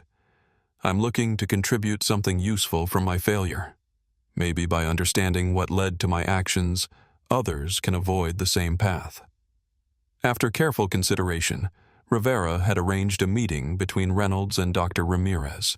The resulting interview, raw, uncomfortable, but deeply insightful, had become a central component of Aura's new training materials, a cautionary tale about the dangers of unchecked authority and unexamined bias.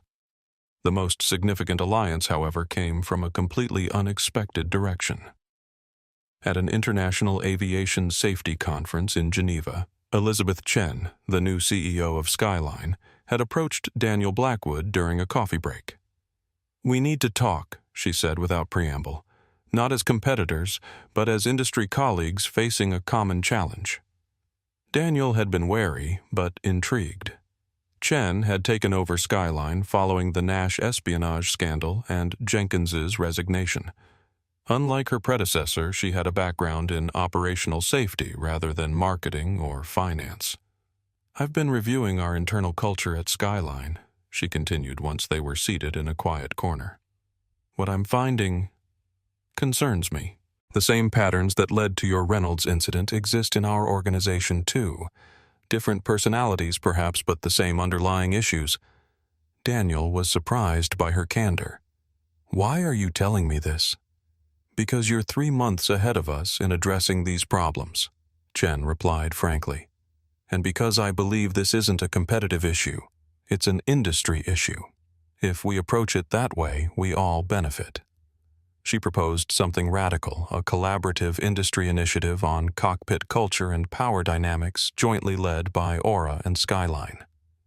The two largest carriers in the market, recently bitter enemies, would work together to establish new standards and best practices. Jenkins would have a stroke if he heard this, Daniel observed with a wry smile. "Jenkins is precisely why this is necessary," Chen countered. "His approach pitting companies against each other while ignoring the underlying cultural problems has harmed the entire industry. We need to do better, too." The conversation had continued for over an hour, with both CEOs sharing insights, challenges, and ideas. By the end, the framework for the Aviation Culture Consortium had been established, an industry group dedicated to sharing best practices and establishing common standards for addressing power imbalances and cultural issues. When Daniel reported this development to Zara, he had expected skepticism. Skyline had, after all, attempted to exploit Aura's crisis and poach its staff. Instead, she had immediately grasped the strategic value of the alliance. "This transforms the narrative completely," she noted. "Instead of being the airline with the problem, we become the airline with the solution, a solution so compelling that even our biggest competitor wants to adopt it." The consortium was announced the following week, with Aura and Skyline as founding members and an open invitation to other carriers to join. The industry response had been overwhelmingly positive. Within days, 6 additional airlines had signed on, and regulatory bodies in 3 countries had expressed interest in participating as observers. For Zara Mitchell, this development confirmed the wisdom of her approach. Rather than containing the crisis or limiting the damage, she had used it as leverage to force fundamental change first within Aura and now, potentially, throughout the industry. As preparations continued for her visit to London, the consortium represented a tangible symbol of how far they had come. What had begun as a personal response to an assault had evolved into something much larger, a movement to redefine accountability in an industry that had long prioritized technical excellence over human dynamics. The slap that had echoed through a first-class cabin 3 months earlier had become a wake-up call not just for Aura Airlines but for an entire industry, and that industry was finally beginning to listen. The Aura Airlines flight from New York to London was scheduled to depart at 8:30 p.m., a routine red-eye crossing the Atlantic. But there was nothing routine about this particular journey. Word had spread throughout the company Zara Mitchell would be on board in Seat 1A. Security protocols had been enhanced, but not in the obvious ways one might expect for a billionaire owner. There were no visible bodyguards, no special treatment at check-in, no public announcement of her presence. The additional measures were subtle, an extra background check for all crew assigned to the flight, a quiet upgrade in the air, marshal presence, a discreet notification to the captain. Zara arrived at the gate just like any other passenger, dressed in the same simple style she had worn 3 months earlier, a gray cashmere hoodie, tailored black joggers, and white leather sneakers. Her hair was pulled back in its usual neat braid, and she carried the same nondescript backpack. The only visible difference was the absence of her tablet. This time, she wasn't working. She was observing. Maria Gonzalez was at the gate to greet her not as a flight attendant but in her new role as Senior Cabin Culture Specialist. This flight would be her evaluation of how well the new protocols were being implemented in real-world conditions. Ms. Mitchell Maria said with a professional nod, "Welcome aboard." Zara smiled slightly. "Thank you, Ms. Gonzalez. I'm looking forward to experiencing the changes firsthand."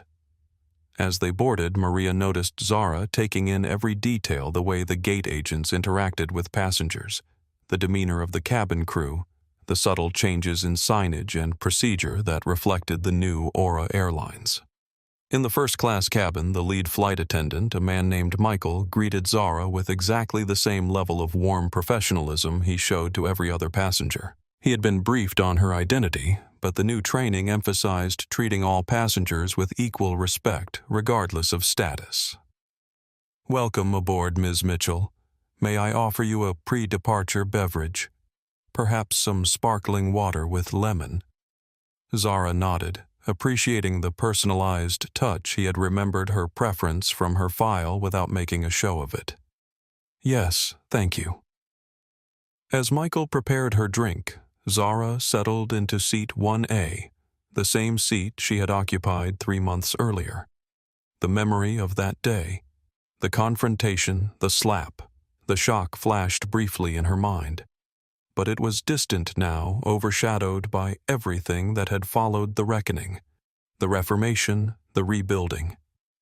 Michael returned with her sparkling water, placed it carefully on a coaster, and added, "If there's anything you need during the flight, or if anything makes you uncomfortable, please don't hesitate to let any of us know. Everyone on this crew is committed to making your journey safe and pleasant." It was a standard line now, part of the new service protocol, but delivered with genuine sincerity. Zara took a sip of her water and nodded her thanks. As the boarding process continued, Zara observed the interactions around her. There was a different energy in the cabin compared to her previous flight. The crew moved with the same efficiency, but with more confidence, more agency. They weren't just following scripts. They were fully present, attentive to the dynamics of the space. When a minor issue arose, a passenger struggling to fit an oversized bag in the overhead bin, the response was immediate but calm. No confrontation, no power play, just a collaborative solution that preserved everyone's dignity. The captain's voice came over the intercom, introducing himself and the first officer thanking passengers for choosing Aura and adding a new line that had become standard. "Our primary commitment is to your safety and comfort. Our crew is empowered to address any concerns you may have, and we welcome your feedback." As the plane taxied and then took off, Zara continued her quiet observation. The meal service was efficient and personalized. The cabin crew communicated clearly with each other, a new protocol designed to reduce misunderstandings and tensions. Even the way they handled a passenger who had too much to drink, firmly but respectfully redirecting him without public embarrassment, reflected the new approach. Midway through the flight, Maria stopped by Zara's seat. "How is your experience so far?" she asked quietly. Zara considered the question carefully. "It feels different, more authentic. The crew seems more engaged, more present." Maria nodded. "That's what we've been working toward. Not just better service, but a better culture behind the service." I noticed the captain made a point of speaking with each crew member during his walkthrough, Zara observed. "That wasn't in the new protocols, was it?" "No." Maria smiled. "That's Captain Sullivan's personal initiative. He was the first officer on your previous flight, the one who documented the incident. He's become one of our strongest advocates for the new approach to leadership." Zara raised an eyebrow, genuinely surprised. "Interesting. Unexpected allies often prove the most valuable."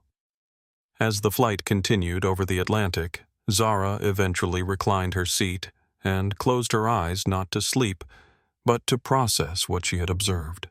The changes were real, not superficial. The airline she had purchased as a distressed asset, the airline she had nearly abandoned after the assault, was becoming something she could be proud of, not because it was perfect, but because it was honestly confronting its imperfections.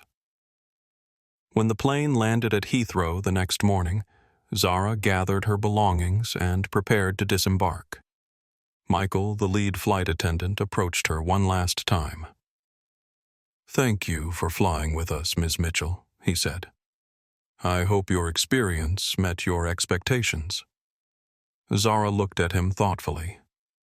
"It exceeded them," she replied simply. "And that's not something I say often." As she walked through the terminal toward the car that would take her to Aura headquarters for her official visit, Zara reflected on the journey, not just the 7-hour flight, but the 3-month transformation it represented. What had begun as a personal response to a shocking assault had evolved into something much more significant. A case study in how quickly an entrenched culture could change when the right pressure was applied in the right places. The bruise on her cheek had faded long ago, but the mark she had left on the company and potentially on an entire industry would endure. The headline in The Economist said it all. The Aura Effect, how one incident triggered an industry-wide reckoning. The article, published 5 months after the Reynolds assault, detailed how Aura Airlines' dramatic reformation had sent shockwaves through the aviation world, forcing competitors to confront similar issues within their own organizations. 3 major international carriers had already announced reviews of their power structure and reporting protocols. 2 had implemented versions of the sanctuary cabin system. 1 had gone so far as to hire consultants who had worked on the Aura transformation to help design a similar oversight board. Industry conferences, once focused almost exclusively on technical and financial matters, now featured panels on corporate culture, power dynamics, and ethical leadership. At the annual Global Aviation Summit, Daniel Blackwood had been invited to speak about Aura's journey, a testament to how completely the narrative had shifted from scandal to case study. The regulatory environment was changing as well. The FAA had launched a comprehensive review of how airlines handled behavioral complaints against pilots, with particular attention to the informal systems that had previously allowed problematic conduct to continue unchecked. Congressional hearings on airline industry culture had featured testimony from Dr. Ramirez Maria Gonzalez and even Sarah Jenkins, the former flight attendant who had returned to Aura to help implement the reforms. What we witnessed was not just one pilot losing control, Dr. Ramirez had testified. It was the inevitable result of a structure that concentrated power without adequate accountability, that valued technical skill over human dynamics, and that repeatedly silenced those who tried to raise concerns. Her testimony had led to proposed legislation that would require airlines to establish independent review mechanisms for behavioral complaints and protect whistleblowers from retaliation. The impact extended beyond regulatory frameworks to the court of public opinion. Passengers were becoming more attuned to the cultural differences between airlines, with some actively choosing carriers that had demonstrated commitment to crew empowerment and passenger dignity. Travel blogs and review sites had begun including crew treatment metrics alongside the traditional ratings for comfort, service, and punctuality. Monica Turner, the aviation journalist who had chronicled Aura's transformation, had published a series of investigative reports revealing similar incidents at other airlines that had been quietly buried. Her work had earned industry awards and sparked internal investigations at several companies. Even the academic world had taken notice. Harvard Business School was developing a case study on the Aura transformation, with particular emphasis on Daniel Blackwood's evolution from image-focused executive to values-driven leader. Business ethics courses across the country were incorporating the Reynolds incident and its aftermath as required reading. Within the Aviation Culture Consortium, now expanded to include 15 airlines from around the world, Aura and Skyline continued their unlikely partnership. The first joint initiative, a standardized reporting system for behavioral concerns that bypassed traditional chain-of-command limitations, had been successfully implemented across all member airlines. Elizabeth Chen, Skyline's CEO, had become an unexpected champion of the reforms, leveraging her background in operational safety to make a compelling case that crew psychological well-being was as critical to flight safety as mechanical reliability. For decades, we've focused on building ever-safer aircraft while ignoring the human factors that can compromise decision-making, she argued during a consortium meeting. A crew member who is intimidated into silence represents as significant a safety risk as a faulty sensor. The consortium's second major initiative was already underway, a complete revision of pilot and crew training programs to incorporate communication skills, conflict resolution, and collaborative leadership alongside technical proficiency. The goal was to create a new generation of aviation professionals who understood that authority and accountability were inseparable. For Victor Reynolds, the wider impact of his actions had become inescapable. Unable to find work in aviation, he had retreated from public view, his name forever linked to the incident that had transformed an industry. The civil suit against him had been settled for an undisclosed amount, with the condition that he publicly acknowledge his misconduct and undergo anger management training. In a final irony, he had become a case study in pilot training programs across the industry, an example of how unchecked authority and insufficient accountability could lead to catastrophic personal and professional consequences. Within Aura itself, the reforms had solidified into a new normal. The initial resistance had largely dissolved as the benefits became apparent, improved. Morale reduced turnover, enhanced passenger satisfaction, and a growing reputation as an employer of choice. The airline had begun attracting talent from competitors, particularly among groups previously underrepresented in aviation leadership. Maria Gonzalez's cabin culture training program had been so successful that it was being packaged as a standalone product, with other airlines expressing interest in licensing it. Maria herself had been promoted to Director of Service Culture, overseeing a department that hadn't existed 6 months earlier. James Sullivan, the first officer who had witnessed the assault and later championed a new model of cockpit leadership, had been promoted to captain and now led the pilot mentoring program. Even William Delaney, once the voice of old guard resistance, had found a role as a cultural translator, helping veteran pilots understand and adapt to the new approaches. The most impressive validation came from an unexpected source. The annual Skytrax World Airline Awards, considered the Oscars of the aviation industry. For years, Aura had hovered in the middle of the rankings, never breaking into the top tier. This year, it had surged to number 3 globally, with particular recognition for cabin crew service and overall passenger experience. The transformation was reflected in the financial results as well. After the initial drop following the Reynolds incident, bookings had not just recovered but surpassed previous levels. The sanctuary cabin protocol had reduced costly turnover by 31%. Even insurance premiums had decreased as underwriters recognized that stronger accountability systems reduced the risk of expensive incidents and lawsuits. As Zara Mitchell reviewed these developments from her New York office, she felt a sense of satisfaction that went beyond business success. The changes at Aura weren't just good for the company. They were good for the thousands of people who worked there and the millions who flew with them each year. She thought of her father, who had spent decades working for an airline that had never valued his humanity above his utility. "When you build something, Zara," he had told her during her first year of college, "build something that remembers people are human beings, not just numbers on a spreadsheet." That advice had guided her approach to business throughout her career.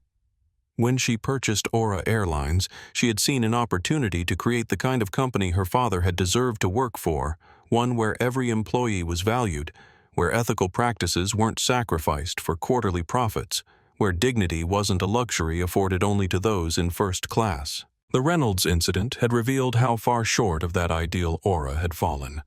But the response to that incident, the willingness to confront uncomfortable truths, to reimagine entrenched systems, to value substance over appearance, had set them on a path toward becoming the kind of company she had always envisioned.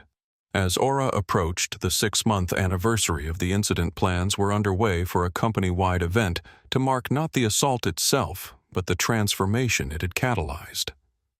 The theme was simple but powerful. From crisis to character building, an airline of integrity. The keynote speaker would be Zara Mitchell herself, a rare public appearance for the normally private billionaire. Her decision to step into the spotlight reflected her growing conviction that what had happened at Aura wasn't just a corporate turnaround. It was a model for how confronting painful truths could lead to meaningful change. The invitation to the event concluded with a quote that had become something of a mantra within the company, attributed not to a famous leader or management guru, but to Maria Gonzalez from one of her early training sessions. The measure of an organization isn't whether it prevents all failures, but how honestly it confronts them when they occur. It was a simple principle, but one that had proven revolutionary in an industry long accustomed to defending rather than reflecting, to protecting reputation rather than examining reality. And it had all begun with a slap in first class, a moment of violence that had exposed not just one man's failings, but the flaws in an entire corporate ecosystem. The story of Aura's transformation raises an important question for all of us. What systems in our own workplaces, communities, or society might need similar examination? Sometimes it takes a crisis to reveal the truth, but it takes courage to use that crisis as a catalyst for genuine change. What might you help transform if you were willing to speak up? The grand ballroom of the London Hilton was transformed for the occasion, its usual ornate elegance replaced by something more purposeful. The Aura Airlines logo, redesigned during the Reformation to incorporate elements of transparency and connectivity, dominated the stage. Around the room, interactive displays showcased the journey of the past year, not glossing over the difficult moments, but highlighting the progress that had emerged from them. Employees from across the global organization had gathered for the event, from pilots and cabin crew to ground staff and corporate teams. For many, it was their first time meeting colleagues they had collaborated with virtually during the transformation process. The atmosphere was one of cautious celebration, not triumphant, but quietly proud. Daniel Blackwood stood at the podium surveying the audience. A year ago, he had been the unquestioned leader of the company, answerable only to shareholders, and focused primarily on market perception. Today, he was part of a collaborative leadership structure, his authority tempered by the oversight board and his priorities radically realigned. 1 year ago today, he began an incident occurred that could have destroyed this company. A senior captain physically assaulted a passenger in full view of others. In that moment, years of unaddressed issues of power without accountability, of image without substance, were suddenly exposed for all to see. The room was silent, everyone acutely aware of the history that had brought them to this point. We could have responded, as many organizations do, with denial, with damage control, with the minimum necessary action to move past the crisis. Instead, guided by Ms. Mitchell's vision, we chose a different path. We chose to see the incident not as an isolated failure, but as a symptom of deeper problems. And we committed to addressing those problems no matter how uncomfortable or challenging the process might be. He gestured to a large screen behind him where key metrics were displayed. Employee retention, up 34%. Reported incidents of inappropriate behavior, down 68%. Passenger satisfaction scores at an all-time high, and perhaps most surprisingly, profitability increased by 12%, despite the initial financial hit. These numbers tell part of the story, Daniel continued. But they don't capture the most important changes, the cultural shifts, the new relationships, the fundamental reimagining of what it means to be Aura Airlines. He introduced Dr. Lucia Ramirez, who presented a comprehensive overview of the transformation process, highlighting both successes and ongoing challenges. She emphasized that the work was far from complete. Culture is not static, she reminded the audience. It requires constant attention, continuous improvement, and unwavering commitment to the principles we have established. Maria Gonzalez followed, sharing insights from the cabin culture program that had become a model not just for Aura, but for other airlines as well. Her presentation featured testimonials from crew members who had experienced both the old and new cultures, their stories bringing to life the human impact of the changes. What we've created isn't perfect, Maria acknowledged. We still face challenges every day. But the difference is that we now have the structures, the support, and most importantly, the courage to address those challenges openly.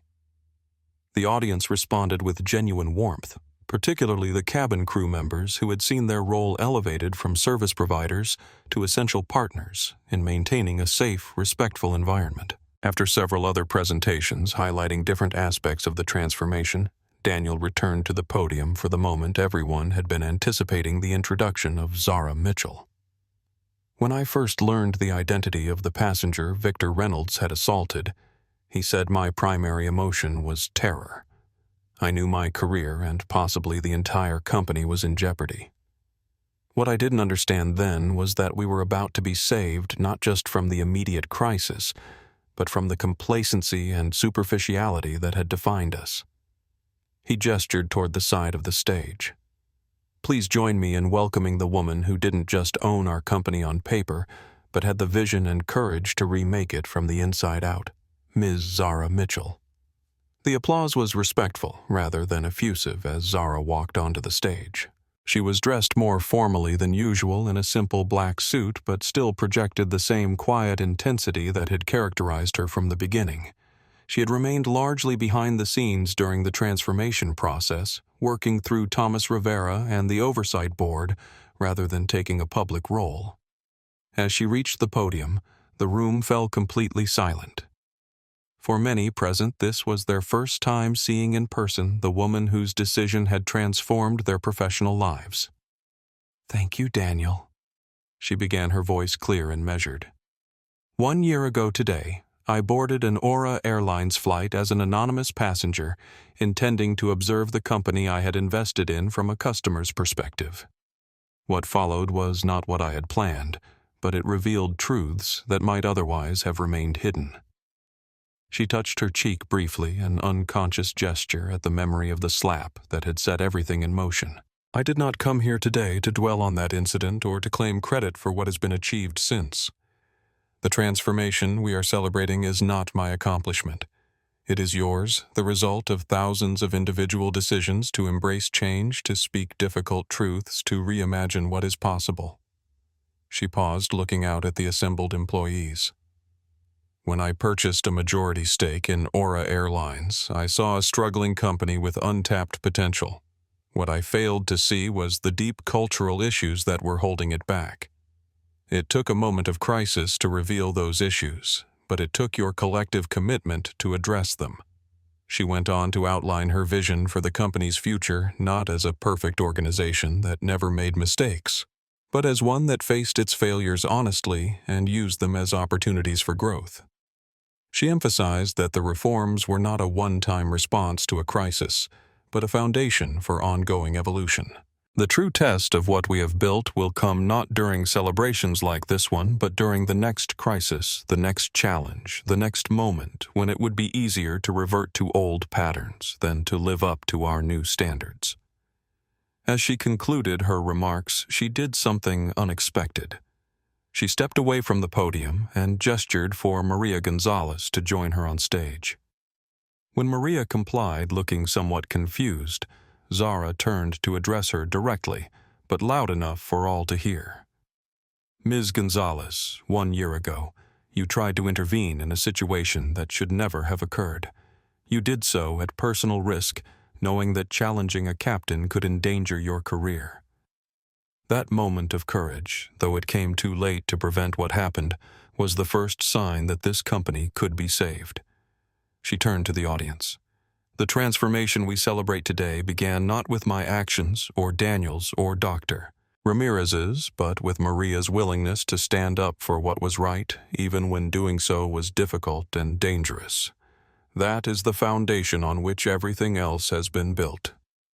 The room erupted in applause, this time not polite, but passionate. Maria, visibly moved, accepted the recognition with grace, though clearly uncomfortable being singled out. As the formal presentations concluded and the event transitioned to a more relaxed reception, the mood was not one of mission accomplished, but of journey well begun. The conversations throughout the room focused not on past achievements, but on future possibilities, on ways to strengthen and extend the reforms, on lessons still to be learned. For Zara Mitchell, observing these interactions from a quiet corner the evening represented a vindication of her approach. She had not sought to punish the company for what had happened to her.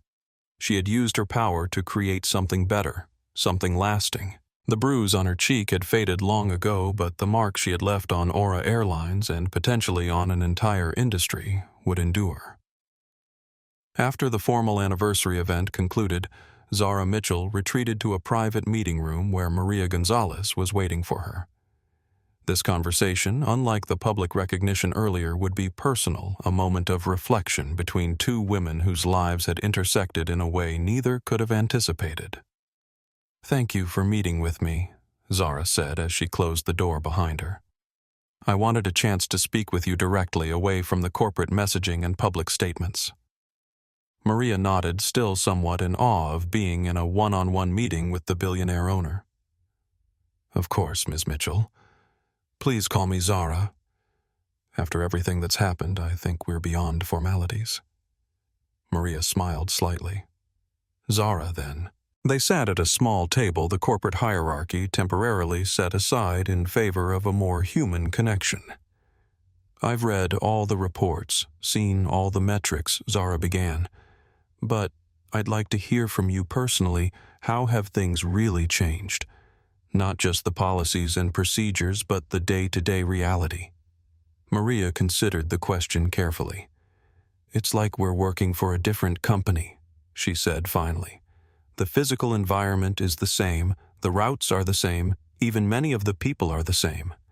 But the way we interact, the expectations, the power dynamics, they're completely transformed." She went on to describe specific examples how junior crew members now felt empowered to speak up when they saw potential issues, how captains like James Sullivan had embraced a more collaborative approach to leadership, how passengers had responded to the more authentic human-centered service culture. There are still challenges, of course, she acknowledged. Change doesn't happen overnight, and some of the old attitudes persist. But the difference is that those attitudes no longer define our culture.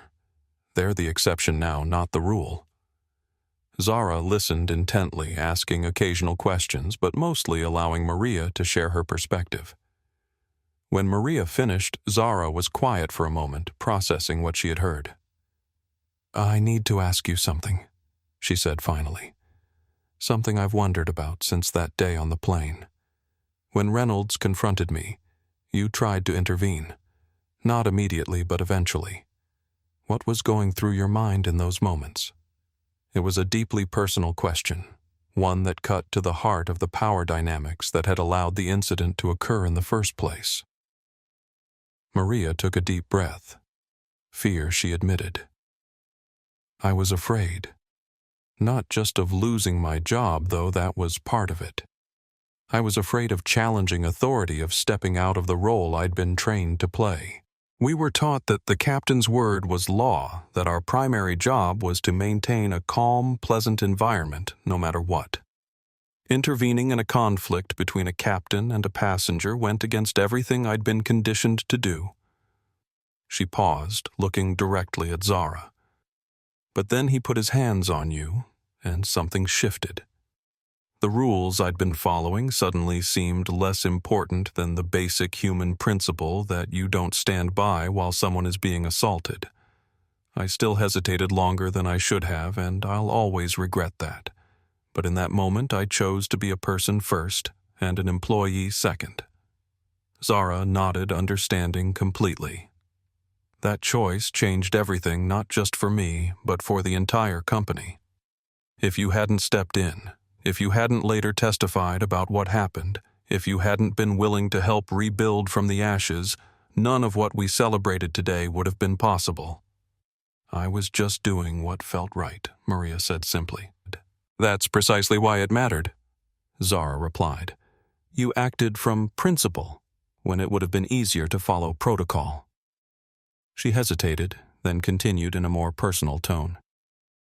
"I want to tell you something I haven't shared publicly.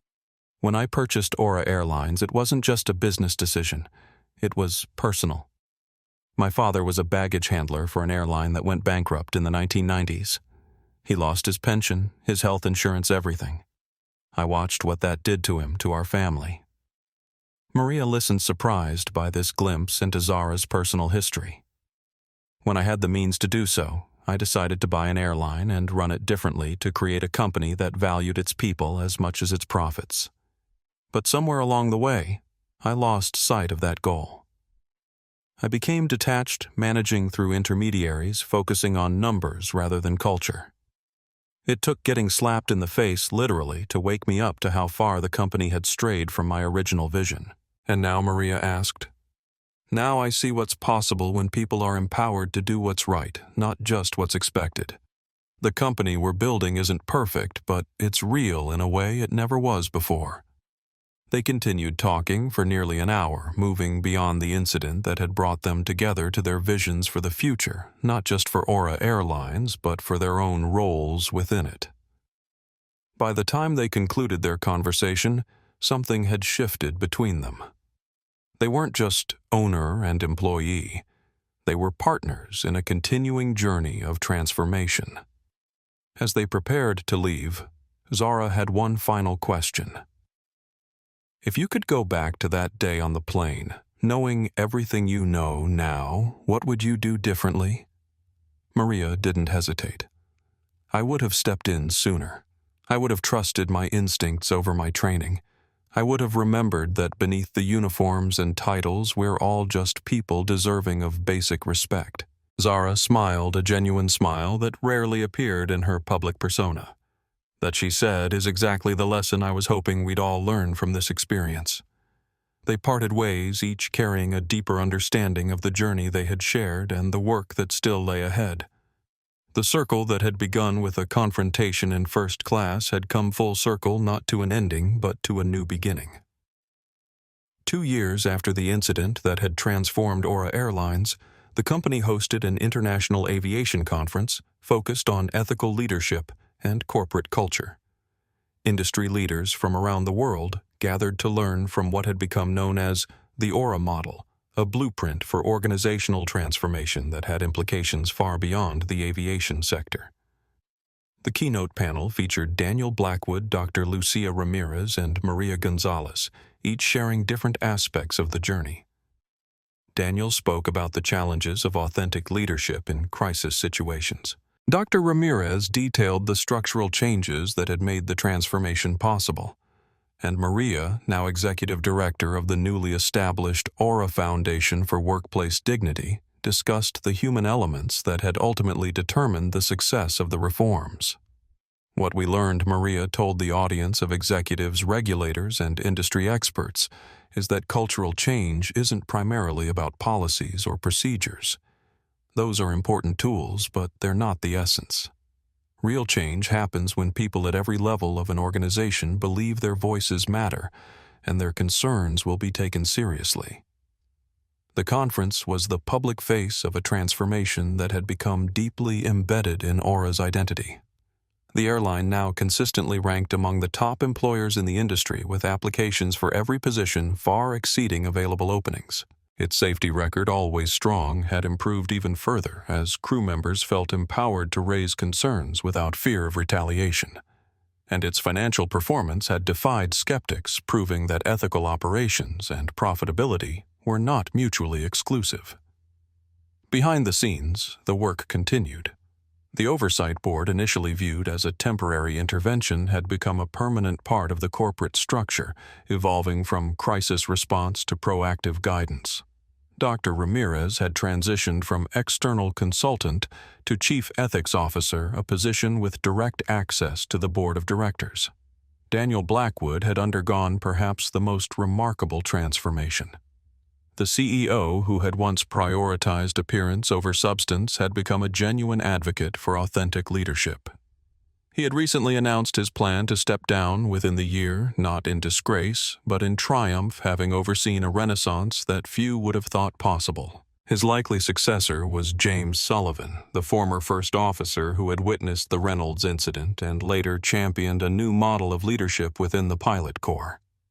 Sullivan's journey from silent observer to change agent to executive represented the best of what the transformation had made possible. Maria Gonzalez's influence extended far beyond her formal role. The training program she had developed had been implemented at 3 other major airlines, and a simplified version was being taught in flight schools around the world. Through the Aura Foundation, she had established a scholarship program for underrepresented groups in aviation, with a particular focus on preparing women and minorities for leadership positions. Even Victor Reynolds, the man whose actions had catalyzed the entire transformation, had become part of the legacy in an unexpected way. After years of silence, he had recently agreed to participate in training videos, sharing his perspective on how unchecked authority and insufficient accountability had led to his downfall. His participation was not an attempt at redemption, but an acknowledgement of responsibility, a final contribution to an industry he had both served and failed. As for Zara Mitchell, she remained the majority owner, but had deliberately maintained her distance from day-to-day operations, allowing the structures and people she had put in place to function independently. Her most significant contribution in recent months had been the establishment of the Aviation Ethics Consortium, an industry group dedicated to sharing best practices and establishing common standards for addressing power imbalances and cultural issues. The consortium's first major initiative was the development of the Dignity Protocol, a framework for identifying and addressing harmful power dynamics before they escalated to crisis points. Already, 27 airlines around the world had committed to implementing the protocol with regulatory bodies in multiple countries, considering making elements of it mandatory. The legacy of Flight 219 extended far beyond the aviation industry. The Aura case was now standard reading in business ethics courses at leading universities. Management consultants cited it as the definitive example of turning crisis into opportunity. HR professionals studied the Sanctuary Cabin Protocol as a model for creating safe reporting mechanisms in hierarchical organizations. But perhaps the most meaningful legacy was the one least visible to the outside world. The thousands of small moments each day when an Aura employee felt empowered to speak up, to challenge, to contribute, moments that would never have been possible under the old regime. In cockpits around the world, first officers who might once have remained silent now felt confident raising concerns with their captains. In cabins across the globe, flight attendants who might once have endured inappropriate behavior now had clear pathways for addressing it. And in boardrooms throughout the industry, executives who might once have prioritized appearance over substance now understood the true cost of that approach. What had begun as one woman's response to a shocking assault had evolved into something much larger, a movement to redefine what accountability looked like in an industry that had long prioritized technical excellence over human dynamics. The slap that had echoed through a first-class cabin 2 years earlier had become a wake-up call not just for Aura Airlines, but for an entire industry. As the conference concluded and participants returned to their respective organizations, many carried with them not just new ideas, but a fundamental shift in perspective. They had seen firsthand that meaningful change was possible, that entrenched cultures could be transformed, that principles and profits could coexist. The legacy of that fateful day on Flight 219 would continue to evolve, but its core lesson remained constant. In the intersection of power, accountability, and human dignity lay the true measure of an organization's character. And in the courage of individuals like Maria Gonzalez, the vision of leaders like Zara Mitchell, and the willingness of people throughout the company to embrace uncomfortable truths, lay the capacity for transformation that few would have thought possible.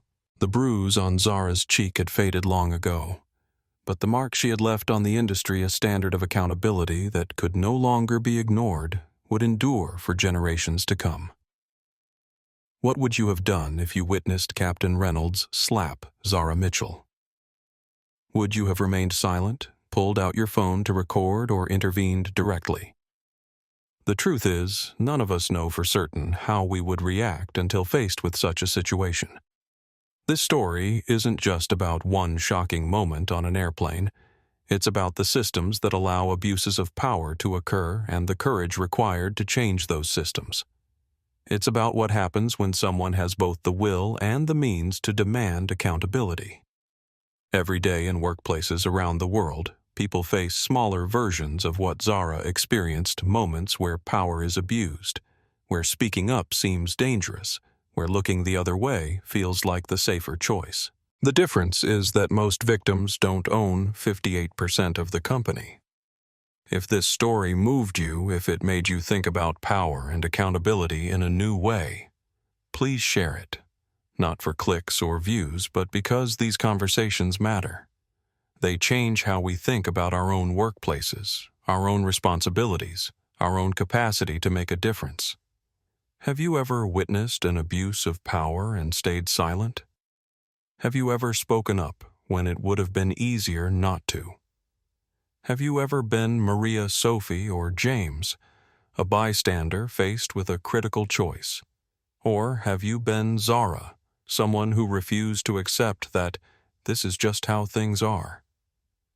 Your story matters too. Share it in the comments. Let others know they're not alone in their experiences or their aspirations for better workplaces. And remember, meaningful change rarely happens in grand dramatic moments. It happens in the small daily choices to prioritize dignity over convenience, ethics over expediency, and truth over comfort.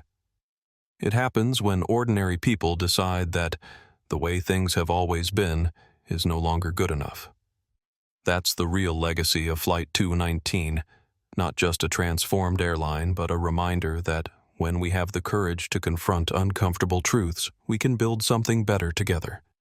If you found this video valuable, please hit that like button and subscribe to our channel for more stories that matter.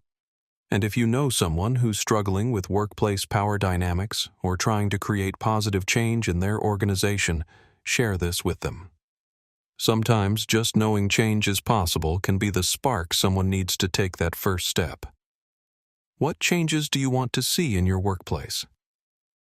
Drop a comment below and let's continue this important conversation. Together, we can create workplaces where everyone's dignity is respected and where speaking truth to power isn't just allowed, it's expected.